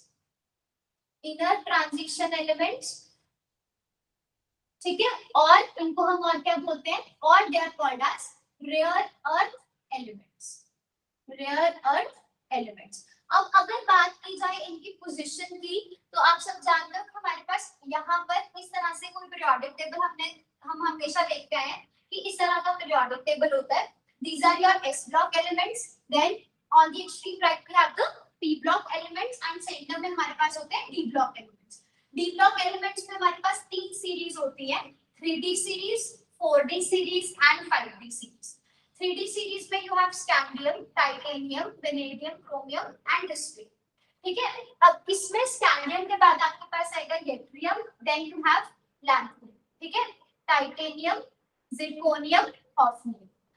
ठीक है, यहाँ पे हमारे पास क्या होता है कि जैसे मान लो हमारे पास ये हमारा यट्रियम है और यहाँ पे हमारा नेक्स्ट एलिमेंट कौन सा है, जिरकोनियम। ठीक है, अब इसमें मान लो हमारे पास, मुझे इसका ना एटॉमिक नंबर एग्जैक्टली याद नहीं आ रहा, अभी एक्सप्लेन करने के लिए मैं यहाँ पे n लिख रही हूँ। आप सब जानते हो हम यहाँ पे ऐसे करते हैं ना, बेरिलियम हमारे पास अगर जैसे let's suppose you have lithium and then you have beryllium. ठीक है, तो अगर इसका एटॉमिक नंबर 3 है तो जो इसके जस्ट बाद हमारे पास एलिमेंट आएगा उसका एटॉमिक नंबर क्या हो जाता है, 4। ठीक है, तो इन दोनों के एटॉमिक नंबर के बीच में जो डिफरेंस होता है दैट इज 1।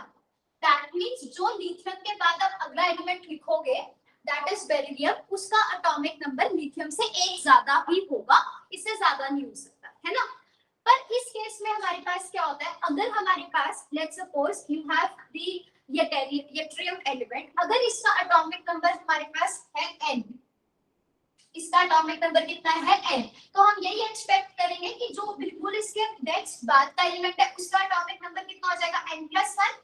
एंड ऐसे ही अगर हमारे पास दिस इज लैंथनम और अगर हम इसका एटॉमिक नंबर x मान के चल रहे हैं तो हॉफनियम का एटॉमिक नंबर हो जाएगा x+1। पर क्या है, जो हमारे पास स्कैंडियम के बाद हमारे पास टाइटेनियम आएगा।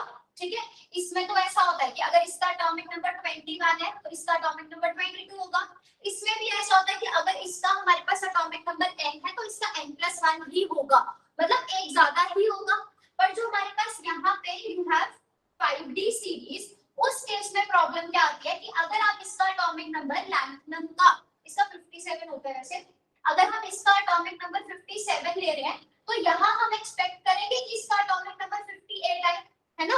पर क्या होता है हमारे पास, अगर ये 57 है तो ये एटॉमिक नंबर 58 नहीं होता, ये हमारे पास क्या होता है, इट इज 57 + 40।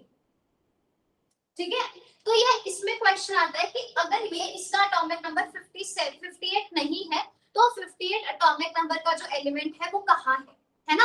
तो क्या होता है 57 से लेकर बाकी जितने आपके 14 एलिमेंट्स जो यहाँ मिसिंग है उनको हमने बिल्कुल end of the periodic table में रखा है, जिसको हमने दो रोज में बनाया 4f एंड 5f।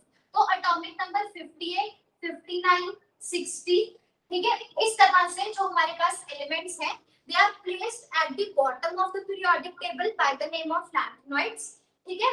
और इसी तरह से हमारे पास क्या है, जो हमारे इससे नीचे लैंथनम के नीचे हमारे पास होता है एक्टिनियम।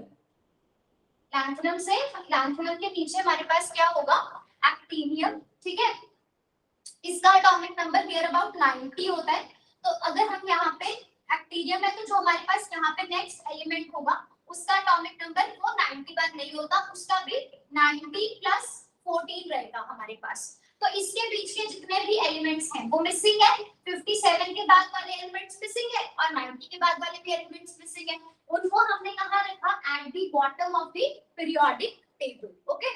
यहाँ पे हमारे पास रखा, यहाँ पे हमारे पास 58 से स्टार्ट हो जाएगा और यहाँ पे 91 से। जनरली हम क्या करते हैं ना, ये जो हमारे दो एलिमेंट्स है लैंथनम और एक्टिनियम, वैसे तो आप इनको डी ब्लॉक में रखते हो और डी ब्लॉक को ही ये बिलोंग करते हैं, पर क्योंकि इनकी जो प्रॉपर्टीज हैं वो ज्यादातर किसके साथ मिलती है, एफ ब्लॉक एलिमेंट्स के साथ, तो इनकी स्टडी भी हम एफ ब्लॉक एलिमेंट्स के साथ ही करते हैं, ठीक है। पर एक्चुअल में जो 57 के बाद के एलिमेंट्स होंगे, 90 के बाद के एलिमेंट्स होंगे, they are placed at the bottom separately. जो हमारी पहली सीरीज होगी इसको हम बोलते हैं लैंथनॉइड्स, एंड इसके नेक्स्ट जो हमारे पास रो है इसको हम बोलेंगे एक्टिनॉइड्स,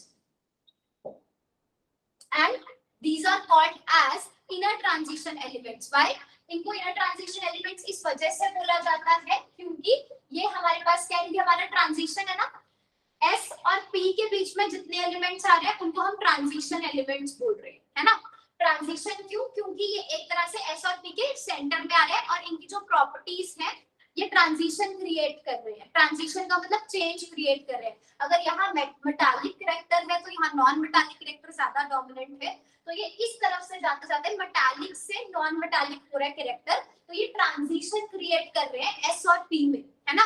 तो इसलिए इसको ट्रांजिशन एलिमेंट्स बोला जाता है। और जो हमारे एफ ब्लॉक के एलिमेंट्स हैं वो कहाँ आते हैं, in the middle of the transition series, in the middle of the transition elements, that is why they are called as the inner transition elements. और इनको rare earth metals, rare earth elements क्यों बोला जाता है, क्योंकि जैसे हम ऐसे पढ़ते हैं कि हमारे पास एल्यूमिनियम की जो अबंडेंस है वो अर्थ क्रस्ट में बहुत ज्यादा है ना, सॉइल के अंदर, अर्थ क्रस्ट के अंदर बहुत ज्यादा पाए जाते हैं, एल्यूमिनियम हो गया, कैल्शियम हो गया। पर जब भी हम इनकी बात करते हैं लैंथनॉइड्स और एक्टिनॉइड्स की जो नेचुरल अबंडेंस है, naturally they are very less abundant in the earth crust, that is why इनके लिए हम वर्ड यूज करते हैं रेयर। इस वजह से इनको क्या बोला जाता है, they are called, they are also called as rare earth elements. But ऐसा था कि ये जो हमारे इनर ट्रांजिशन एलिमेंट्स को इनको अभी भी बोला जाता है, पर आजकल इनके लिए ये पहले बोला जाता था रेयर अर्थ एलिमेंट्स नाम।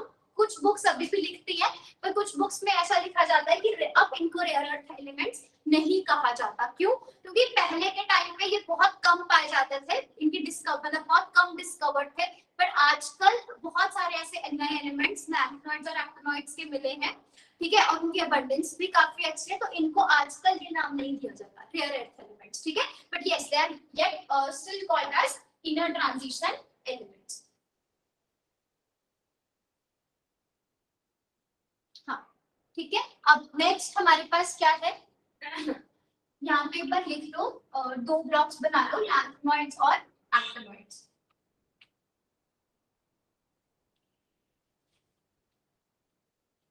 Excuse me ma'am. हाँ जी मैम एक क्वेरी थी मैम, अभी ना जैसे लेंथेनम का 57 है एटॉमिक नंबर और हेफनियम का 72 है, तो आपने उसको 58 से काउंट किया है 72 के लिए, मतलब 14 का गैप, क्योंकि 57 से 72 तो 15 का गैप बनेगा फिर। नहीं, हाँ, मतलब जैसे ऐसा है, ये हमारे पास हाफनियम है, तो यहाँ पे हमारे पास लैंथनम के बाद जितने भी एलिमेंट्स होंगे, सीरियम 58, उससे लेकर एंड पे जो हमारे पास एलिमेंट आएगा उसका एटॉमिक नंबर 71 होगा।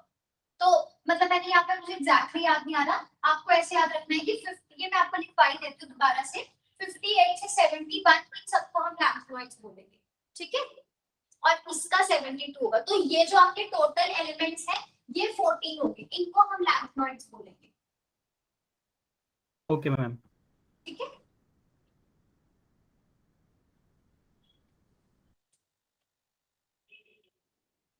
यहाँ पे लिख लो लैंथनॉइड्स एंड एक्टिनॉइड्स। अगर आपके पास ना क्वेश्चन आता है कि कितने लैंथनॉइड एलिमेंट्स हैं, तो हमेशा उसका आंसर 14 ही आएगा। There are 14 lanthanoids and there are 14 actinoids. और वो कौन से हैं? हमारे पास एटॉमिक नंबर 58 से लेकर 71 तक, और यहाँ एक्टिनॉइड्स में हमारे पास 90 से लेकर 103 तक। These are 14 elements belonging to lanthanoids and actinoids. पर क्या है, हम ना हमेशा जब भी लैंथनॉइड पढ़ते हैं ना, तो स्टार्ट हमेशा लैंथनम से करेंगे जिसका एटॉमिक नंबर 57 है।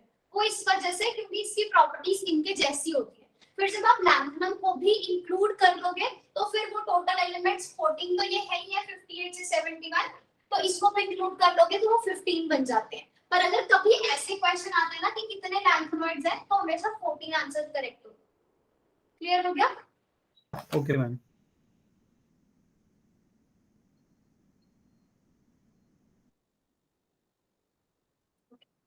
Write down the definition about lantanoids.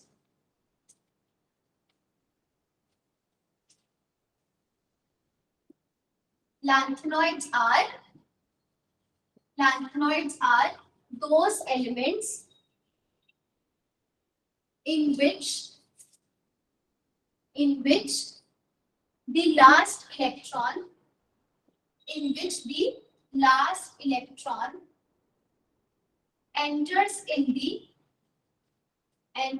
in the f orbital या f subshell of the antipenultimate shell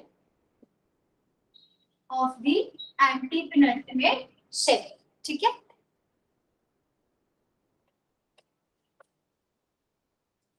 अब एंटीपेनल्टिमेट का मतलब पता है सबको क्या होता है? अगर जैसे मान लो ये मेरे पास कोई ऐसा एटम है जिसमें मेरे पास 6 हाईएस्ट ऑर्बिटल जो है दैट इज 6s, ठीक है। तो ये हाईएस्ट प्रिंसिपल क्वांटम नंबर की ऑर्बिटल जो यहाँ पे प्रेजेंट है दैट इज 6, ठीक है। अगर तो हमारा इलेक्ट्रॉन 6s में ही एंटर करेगा, 6s को आप मान लो कि हमारा आउटर शेल है। अगर तो आपका इलेक्ट्रॉन 6 में ही लास्ट इलेक्ट्रॉन अगर 6s में एंटर करेगा तो हम बोलेंगे कि वो लास्ट शेल में एंटर कर रहा है, ठीक है। It is entering into the last shell. अब इससे पहले वाली जो हमारे पास प्रिंसिपल क्वांटम नंबर के ऑर्बिटल्स होंगे that will be 6 - 1 that is 5, है ना। और 5 में हमारे पास 5s 5p 5d 5f ऐसे हो सकता है। इसको हम क्या बोलेंगे? आउटर वाले से लास्ट वाले से एक नंबर कम, ये हमारे पास क्या हो जाएगी? Penultimate energy level. This is called as penultimate. और फिर इससे दो डिजिट्स कम, मान लो यहाँ पे कहीं ये हमारे पास क्या है 6 - 2 that is principal quantum number 4, तो it is 4s 4p 4d 4f। तो लास्ट शेल हमारा कौन सा था? हाईएस्ट प्रिंसिपल क्वांटम नंबर का जिसमें 6 था। 6 से 1 कम पेनल्टीमेट एनर्जी लेवल, 6 से 2 कम एंटी पेनल्टीमेट एनर्जी लेवल। और हमने क्या बोला? लैंथनॉइड्स वो एलिमेंट है जिनका आखिरी इलेक्ट्रॉन लास्ट इलेक्ट्रॉन किसमें एंटर करता है? f subshell. किसकी f सबशेल में? एंटी पेनल्टीमेट की। मतलब वो सारे एलिमेंट्स जिनका लास्ट इलेक्ट्रॉन आपके पास एंटी पेनल्टीमेट में f सबशेल में एंटर करता है एंटी पेनल्टीमेट एनर्जी लेवल, उनको हम क्या बोलते हैं? दे आर कॉल्ड एज लैंथनॉइड्स, ठीक है। अब जैसे हमारे पास इसके जनरल इलेक्ट्रॉनिक कॉन्फ़िगरेशन लिखो तो क्या होती है हमारे पास?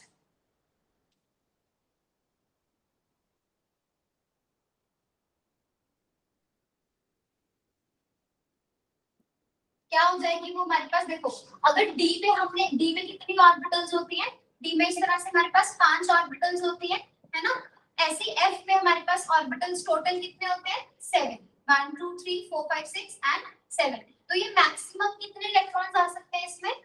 मैक्सिमम इलेक्ट्रॉन्स यहाँ हो जाएंगे 14। तो इसकी जनरल इलेक्ट्रॉनिक कॉन्फ़िगरेशन क्या हो जाएगी? n-2 1 2 14 n-1 d। d में कितने इलेक्ट्रॉन्स आएंगे यहाँ पे हमारे पास? यहाँ लिख लो 1 2 2 ns2। तो ये हमारे पास क्या हो जाएगी? f ब्लॉक एलिमेंट्स की general electronic configuration. Sorry 0 to 1।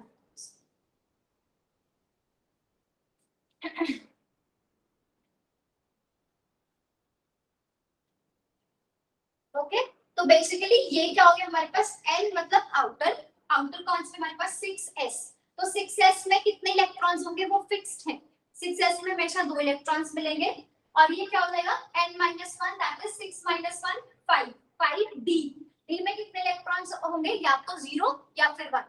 और ये क्या हो जाएगा? 6 - 2 दैट इज 4 4f में हमारे पास कितने इलेक्ट्रॉन्स होंगे? 1 से 14। ठीक है, 1 to 14। तो ऐसे एलिमेंट्स को हम क्या बोलेंगे? These are called as lanthanoids. जो हमारे पास इस तरह के एलिमेंट्स हैं इनको हम लैंथेनॉइड्स बोलेंगे, जनरल इलेक्ट्रॉनिक कॉन्फ़िगरेशन। ये नोट कर लिया सबने?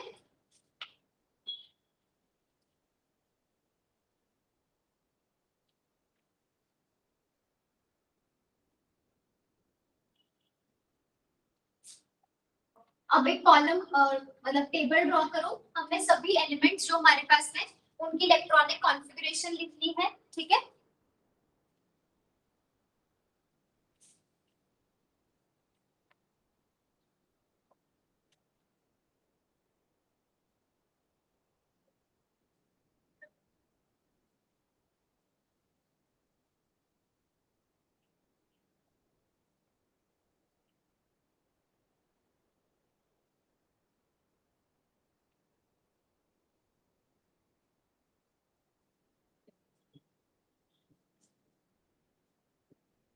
एंड तक विजिबल है सबको? ल्यूटेशन तक? तो देखो ये हमारा प्रिंट एटॉमिक नंबर 57 से स्टार्ट होगा।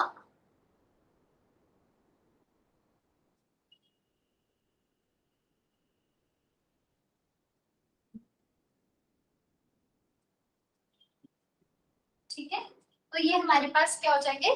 लैंथेनॉइड्स। ठीक है, देखो यहाँ पे नेम एलिमेंट है ये हमारा lanthanum, cerium, प्रेजोडाइनियम,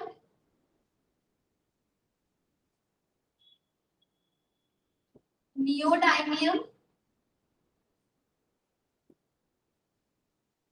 promethium, samarium, europium,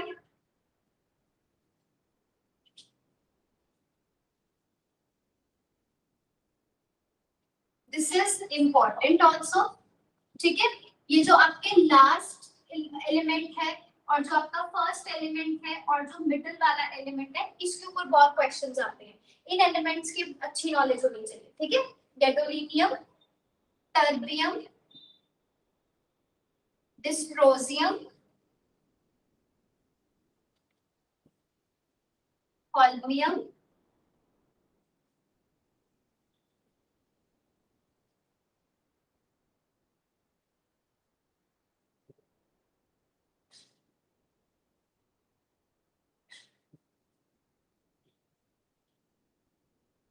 last is lutetium. Okay, नीचे तक सबको विजिबल है ना बोर्ड?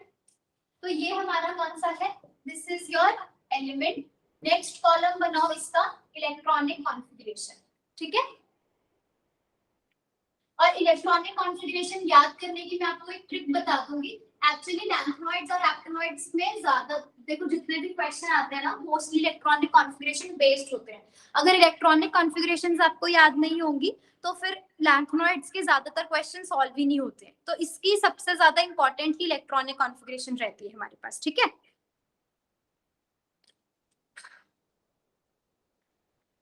ओके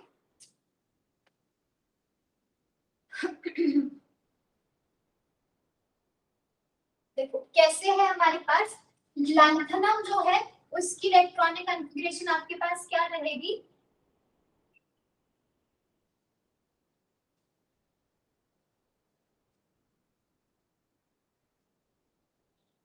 (5D16S2) ठीक है।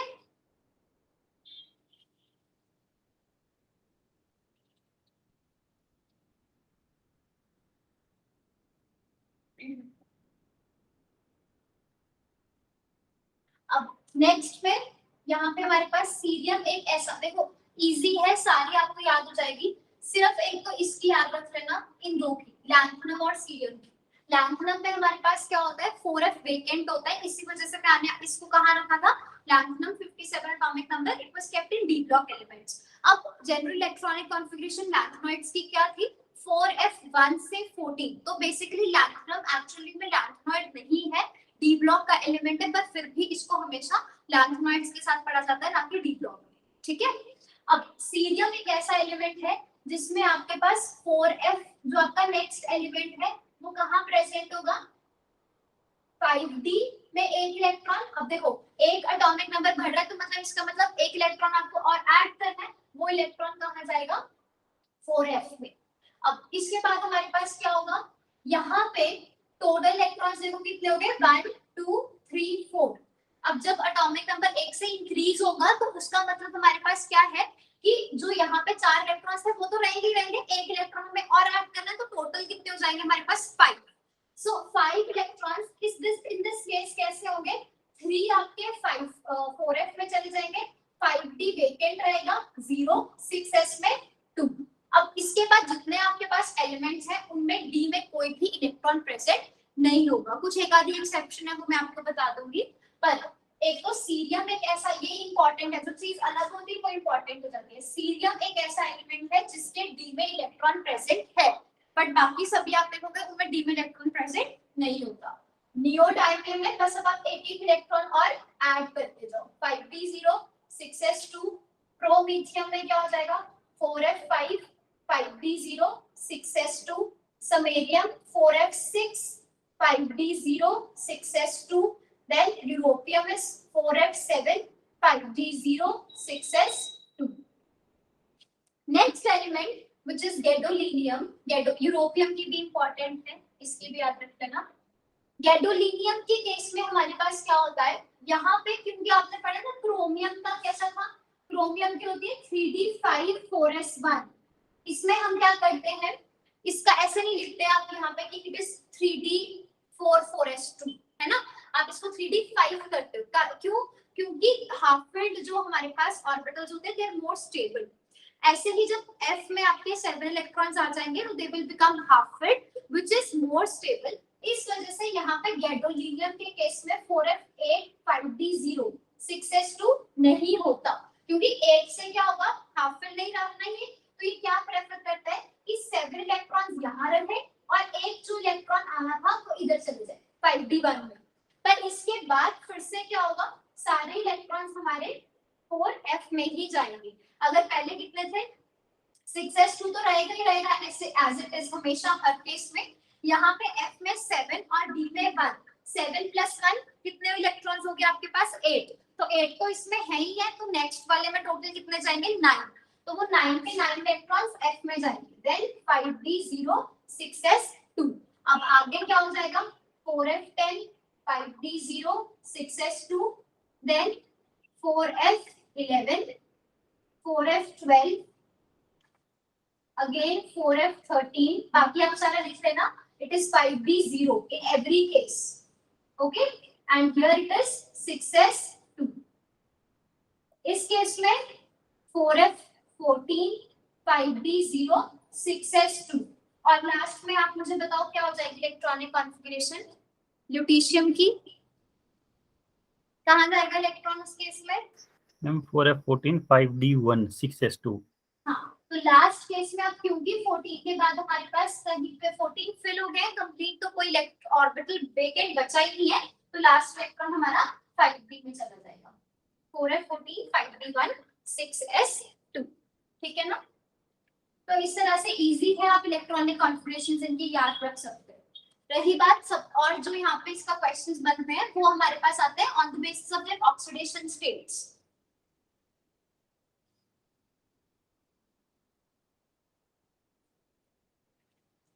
ठीक है, अब ऑक्सीडेशन स्टेट जो हमारे पास है, कॉमन ऑक्सीडेशन स्टेट, उसको याद करने की भी हमारे पास एक ट्रिक है। आपने सबसे पहले क्या करना है, जो आपका पहला एलिमेंट है, अगर आपके पास क्वेश्चन आता है which is the most stable oxidation state of lanthanoids, तो जितने भी लैंथेनॉइड्स हैं उनकी सबसे ज्यादा स्टेबल ऑक्सीडेशन स्टेट जो है वो +3 रहती है। ठीक है, +3 के अलावा, +3 तो हर एक लैंथेनॉइड शो करेगा ही करेगा, +3 के अलावा कुछ लैंथेनॉइड्स ऐसे होते हैं जो +2 शो करते हैं और कुछ लैंथेनॉइड्स ऐसे होते हैं which show +4 ऑक्सीडेशन स्टेट। ठीक है, तो आपने कैसे याद रखना है, जो आपका पहला एलिमेंट है लैंथेनम वो +3 दिखाता है, और जो आपका गैडोलीनियम है ये हमारा अपना हाफ फिल्ड, गैडोलीनियम सेंटर पे है, इट इज हाफ फिल्ड। ठीक है, ये भी सिर्फ +3 दिखाता है। ठीक है, और जो हमारा लास्ट एलिमेंट है which is lutetium, that will also show only and only +3 oxidation state. अब ट्रिक क्या है, आपने कैसे याद रखना है, +3 से नीचे, हाफ फील्ड से नीचे हमारे पास +3 के साथ +4 भी आएगी। ठीक है, +3 +4, एंड ऐसे ही टॉप से बिल्कुल नीचे भी हमारे पास +3 और +4 आएगी इस तरह से।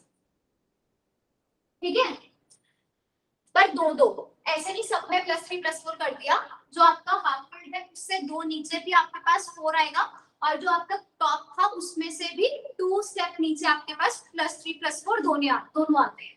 एंड अगर हम बात करें कि हाफ फील्ड से बिल्कुल ऊपर आपके पास +2 +3 2 times, okay, and here also यहाँ पे भी बॉटम से बिल्कुल ऊपर जस्ट अबव उसमें भी हमारे पास +2 and +3 2 times. Okay, this way, और बाकी सारे जितने भी एलिमेंट्स बचे वो फिर से सिर्फ +3 ही शो करते हैं, ओनली +3। ठीक है, तो most stable oxidation state and the most general oxidation state which all of the lanthanoids they show, that is +3, and except and मतलब +3 के साथ जो बाकी ऑक्सीडेशन स्टेट जो हमारे लैंथेनॉइड्स शो करते हैं that is +2 and +4 also। ठीक है, तो इस तरह से आप याद रख सकते हो। तो ये चार्ट सबने बनाना है, याद होना चाहिए थॉरली। ठीक है, ड्रॉ कर लिया सबने? Yes ma'am.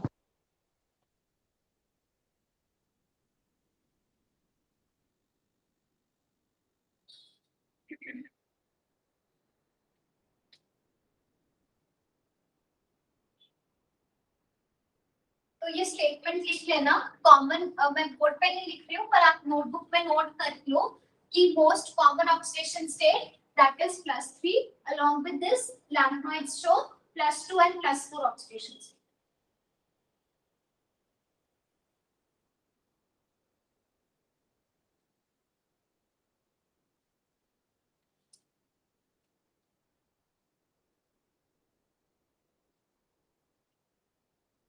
चलो नेक्स्ट हम स्टार्ट करते हैं कलर प्रॉपर्टीज ऑफ, या ऐसे लिखो properties of lanthanoids.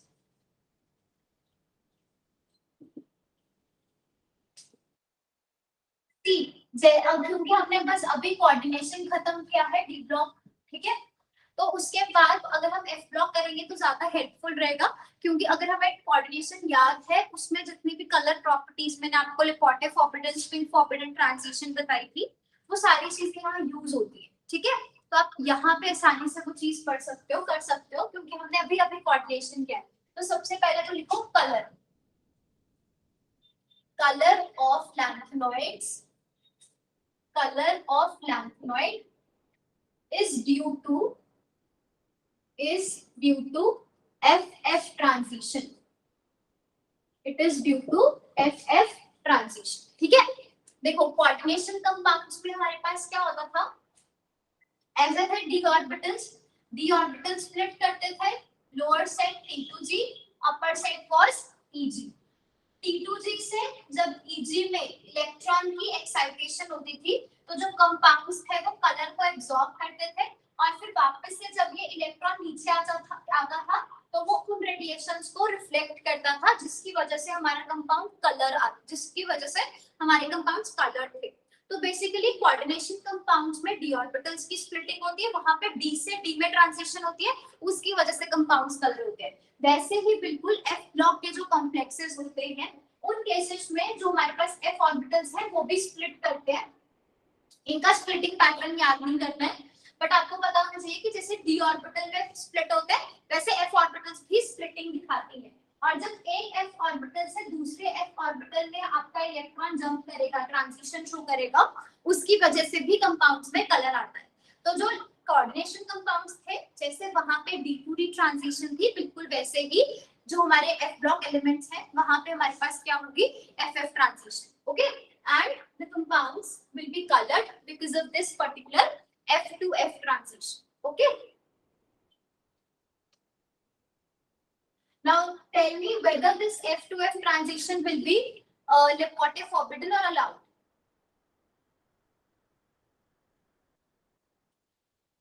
Forbidden. So write down F to F transitions. F to F transitions are reported forbidden. ठीक है, तो hence intensity of color weak होगा, strong? Weak. Hence intensity of color will be weak. और इसको हम दूसरी language में कैसे लिख सकते हैं कि they will have low absorbance. Okay, they will have low absorbance, या हम क्या कहेंगे, low value of molar extinction coefficient.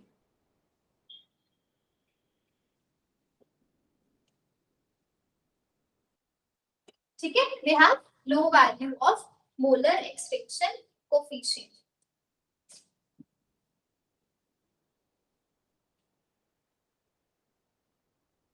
Next, write down color of Fn and F14 minus n, that will be same. इसका मतलब हमारे पास क्या है, यहाँ पे n stands for number of electrons. ठीक है, मतलब मान लो जैसे अगर मैंने बात किया सीरियम का, तो सीरियम 3+, सीरियम 3+ का मतलब क्या हो गया, इसके F में कितने इलेक्ट्रॉन्स आएंगे सीरियम 3+ में? चार्ट देखो इलेक्ट्रॉनिक कॉन्फ़िगरेशन का। 0 आएंगे मैम। आएंगे 1. हाँ, इसमें 1 इलेक्ट्रॉन्स आएंगे ना, तो इट विल बी 4f1। तो सीरियम 3+ का जो कलर है, एंड अब ऐसे करो कि चेक करो, यहाँ पे हमने क्या लिखा, f कितना 14 minus n, तो 14 minus 1 that is equal to f13 है ना। अब हमारे पास सीरियम 3+ का जो कलर होगा, वही कलर हमारे पास किसका आएगा, नियोडाइमियम 3+। नियोडाइमियम 3+ की इलेक्ट्रॉनिक कॉन्फ़िगरेशन देखो कि क्या उसके F में 13 इलेक्ट्रॉन्स बनेंगे या नहीं।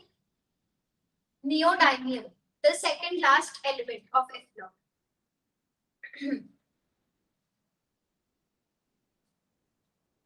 F13 हो गया नहीं उसमें, ये टर्बियम आएगा मैम शायद यहाँ।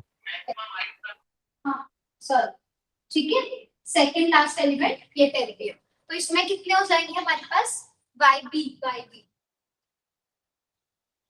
अब चेक करो, ठीक है, F13। यस मैम, हो जाएंगे। ठीक है, तो इसका मतलब क्या था कि जिसमें हमारे पास Fn है और जो F14 minus n है, उनका कलर हमेशा सेम। अब ना सेम का मतलब ये नहीं कि अगर इसका पिंक है इसका भी पिंक होगा, तो थोड़ा बहुत कलर डिफरेंस हो सकता है। जैसे एक का कलर अगर आपके पास पेल येलो है, तो दूसरे का येलोइश ग्रीन कलर होगा। ठीक है, तो सेम डज नॉट मींस बिल्कुल identical, but it is almost near about that. Okay, अब आप मुझे बताओ कि कौन से लैंथनॉइड्स कलरलेस होंगे, which lanthanoids will be colourless.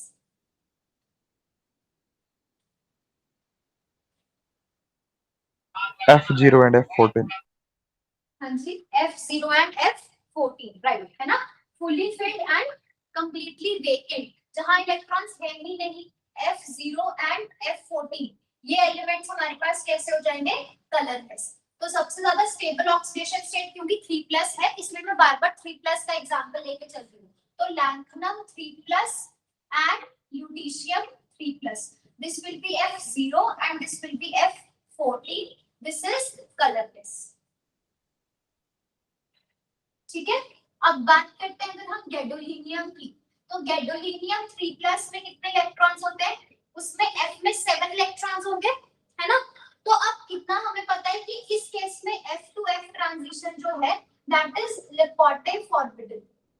अब चेक करो, जैसे आपको याद है हमने किया था कोऑर्डिनेशन कॉम्प्लेक्सेस में मैंगनीज 2+, तो अगर इसकी जो ये हो गया आपका D5 सिस्टम, D5 सिस्टम की अगर हम स्प्लिटिंग करें तो वो कुछ इस तरह से हो जाएगी हमारे पास। अब क्या इसमें D2D ट्रांजिशन लेपोर्टे फॉरबिडन तो है ही है, पर क्या इसकी D2D ट्रांजिशन स्पिन अलाउड है या स्पिन फॉरबिडन होगा, manganese 2+ D5 half filled system.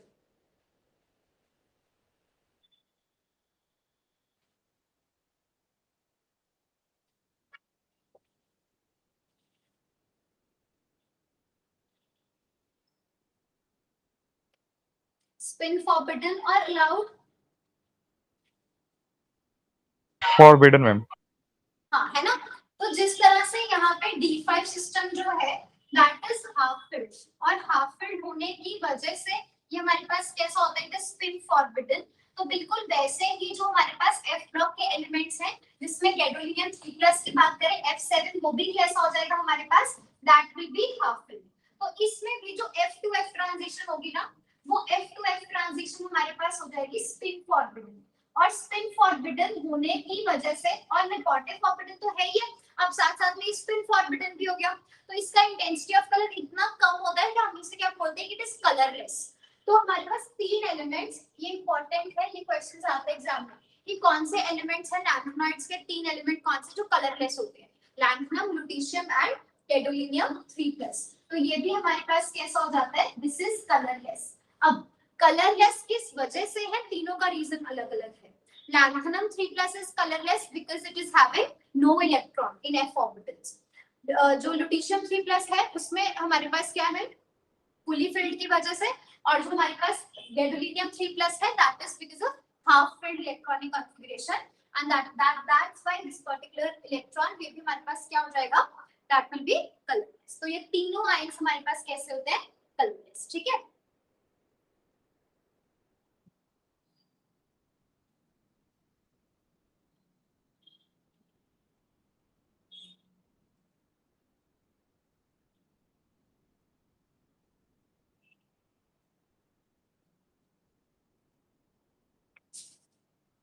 अब ये क्वेश्चन थोड़ा इंपॉर्टेंट है, तो ये कॉन्सेप्ट थोड़ा डिफरेंट है, तो ध्यान से देखना। जैसे हमने बोला हमारे पास D से इलेक्ट्रॉन्स जंप करते हैं, यहाँ से जैसे ही इलेक्ट्रॉन यहाँ जंप करेगा तो हमारे पास क्या होगा, पीक मिलेगी स्पेक्ट्रा में। हमने वहां किया था ना कोऑर्डिनेशन में स्पेक्ट्रा, इलेक्ट्रॉनिक स्पेक्ट्रा, तो जैसे ही ट्रांजिशन होगी आपको स्पेक्ट्रा में पीक मिलेगी, वहां ना पीक ऐसी आती है, it is very broad. But अगर हम F to F ट्रांजिशन की बात करें, F to F ट्रांजिशन में जब एक्साइटेशन होगी इलेक्ट्रॉन्स की तब भी आपको पीक मिलेगी, वो पीक कुछ ऐसी होती है। ये हमारे पास क्या है, यहाँ पे हम क्या रखते हैं, एब्जॉर्बेंस, और यहाँ हम क्या रखेंगे, वेवलेंथ। इसमें भी एब्जॉर्बेंस और नीचे हम क्या रखेंगे, वेवलेंथ। मतलब आप इसको रेडिएशंस देते रहोगे, वो कोई ना कोई एक ऐसी रेडिएशन होगी जिसको ये सबसे ज्यादा एब्जॉर्ब करेगा। तो इस केस में वो रेडिएशन कौन सी होगी, यहाँ पे ये वेवलेंथ, और इसमें वो यहाँ। पर डिफरेंस क्या है दोनों में, वहां पे पीक बहुत ज्यादा ब्रॉड आती है, ठीक है, तो यहाँ पे आपको ब्रॉड पीक्स मिलेंगी, कहाँ, डी, जो हमारे पास कोऑर्डिनेशन कंपाउंड्स, एंड जो हमारे पास F ब्लॉक के एलिमेंट्स हैं वहां हमें क्या मिलेगी, sharp peaks will be form.